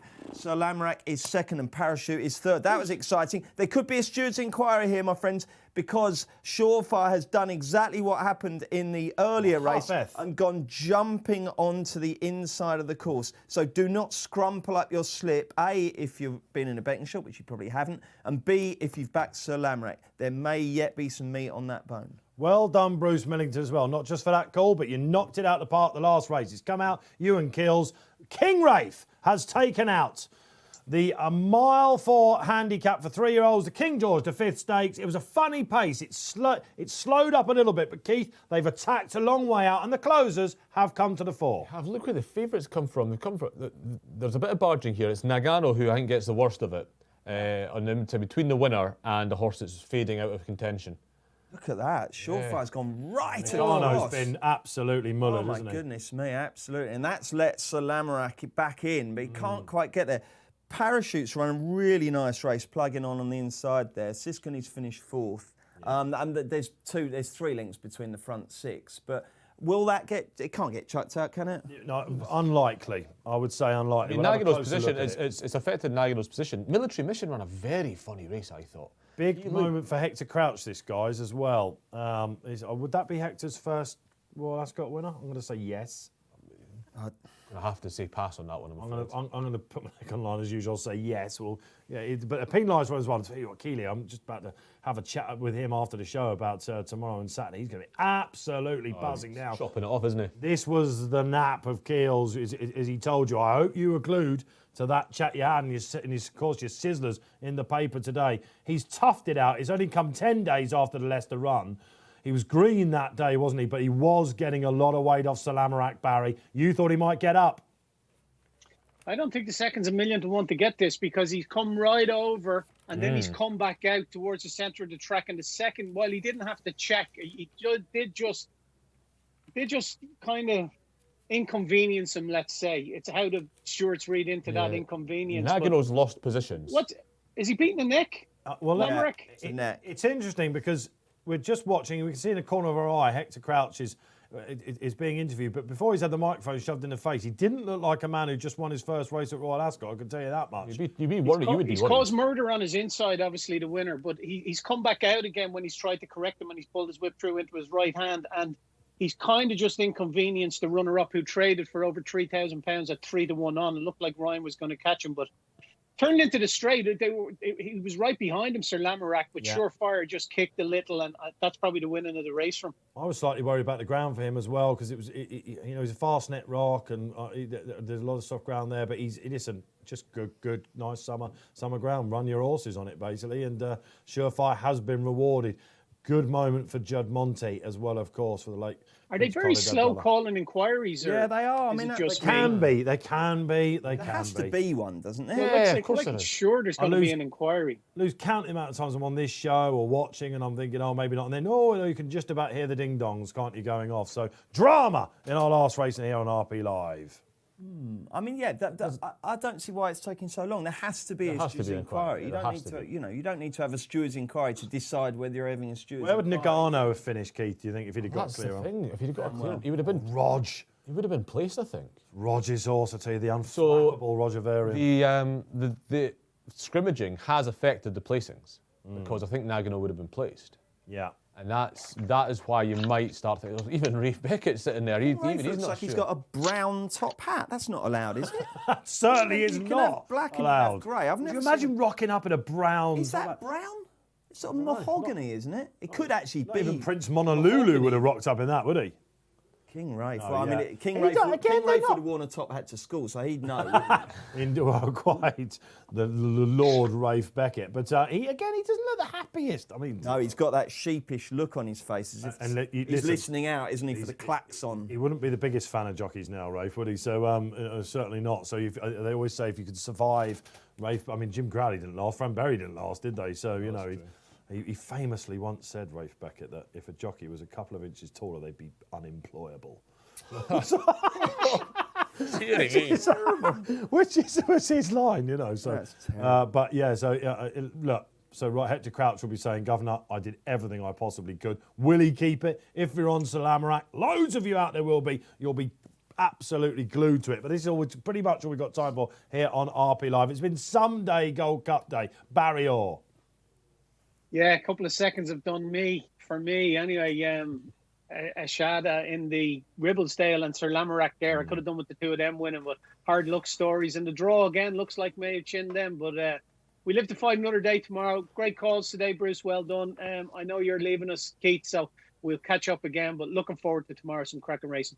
Great stint, Barry. Still 2 days to go. Fantastic stuff. Thanks, big hitter from Betfair himself. Bruce Millington, have you enjoyed it? I've absolutely loved being back on the show. Unfortunately, I've got this new role within the company that I have to do proper work now. Goodwood? So I can't come and enjoy them. So I would love to come and do a day with Goodwood. It's been great to see Barry again. Lovely to work with you guys again. And thanks to everyone for their comments. Really enjoyed it. It's been brilliant. Happy days, and the winner from Bruce in the last double stint, Mr. Melrose, the quizmaster himself. We're getting back on the train tonight. You're avoiding Keely. You like to play, you can imagine, eh? Oh no, Keels is good value when he's had a couple of winners. So you just feed off that. But I've not got anything else to do, so I've just sort of feed off Keely's. If you got the last train home last night, what's it going to be like tonight? Unbelievable. Are we backing in the last? Oh yes, Daniel, definitely back Daniel. Daniel, there you go. Owen Burrows' horse in the last then. You heard it here. Thanks to Keith, thanks to Bruce and Barry. Thanks to you for watching. I'm Dave Orton. See you tomorrow for Coronation Day.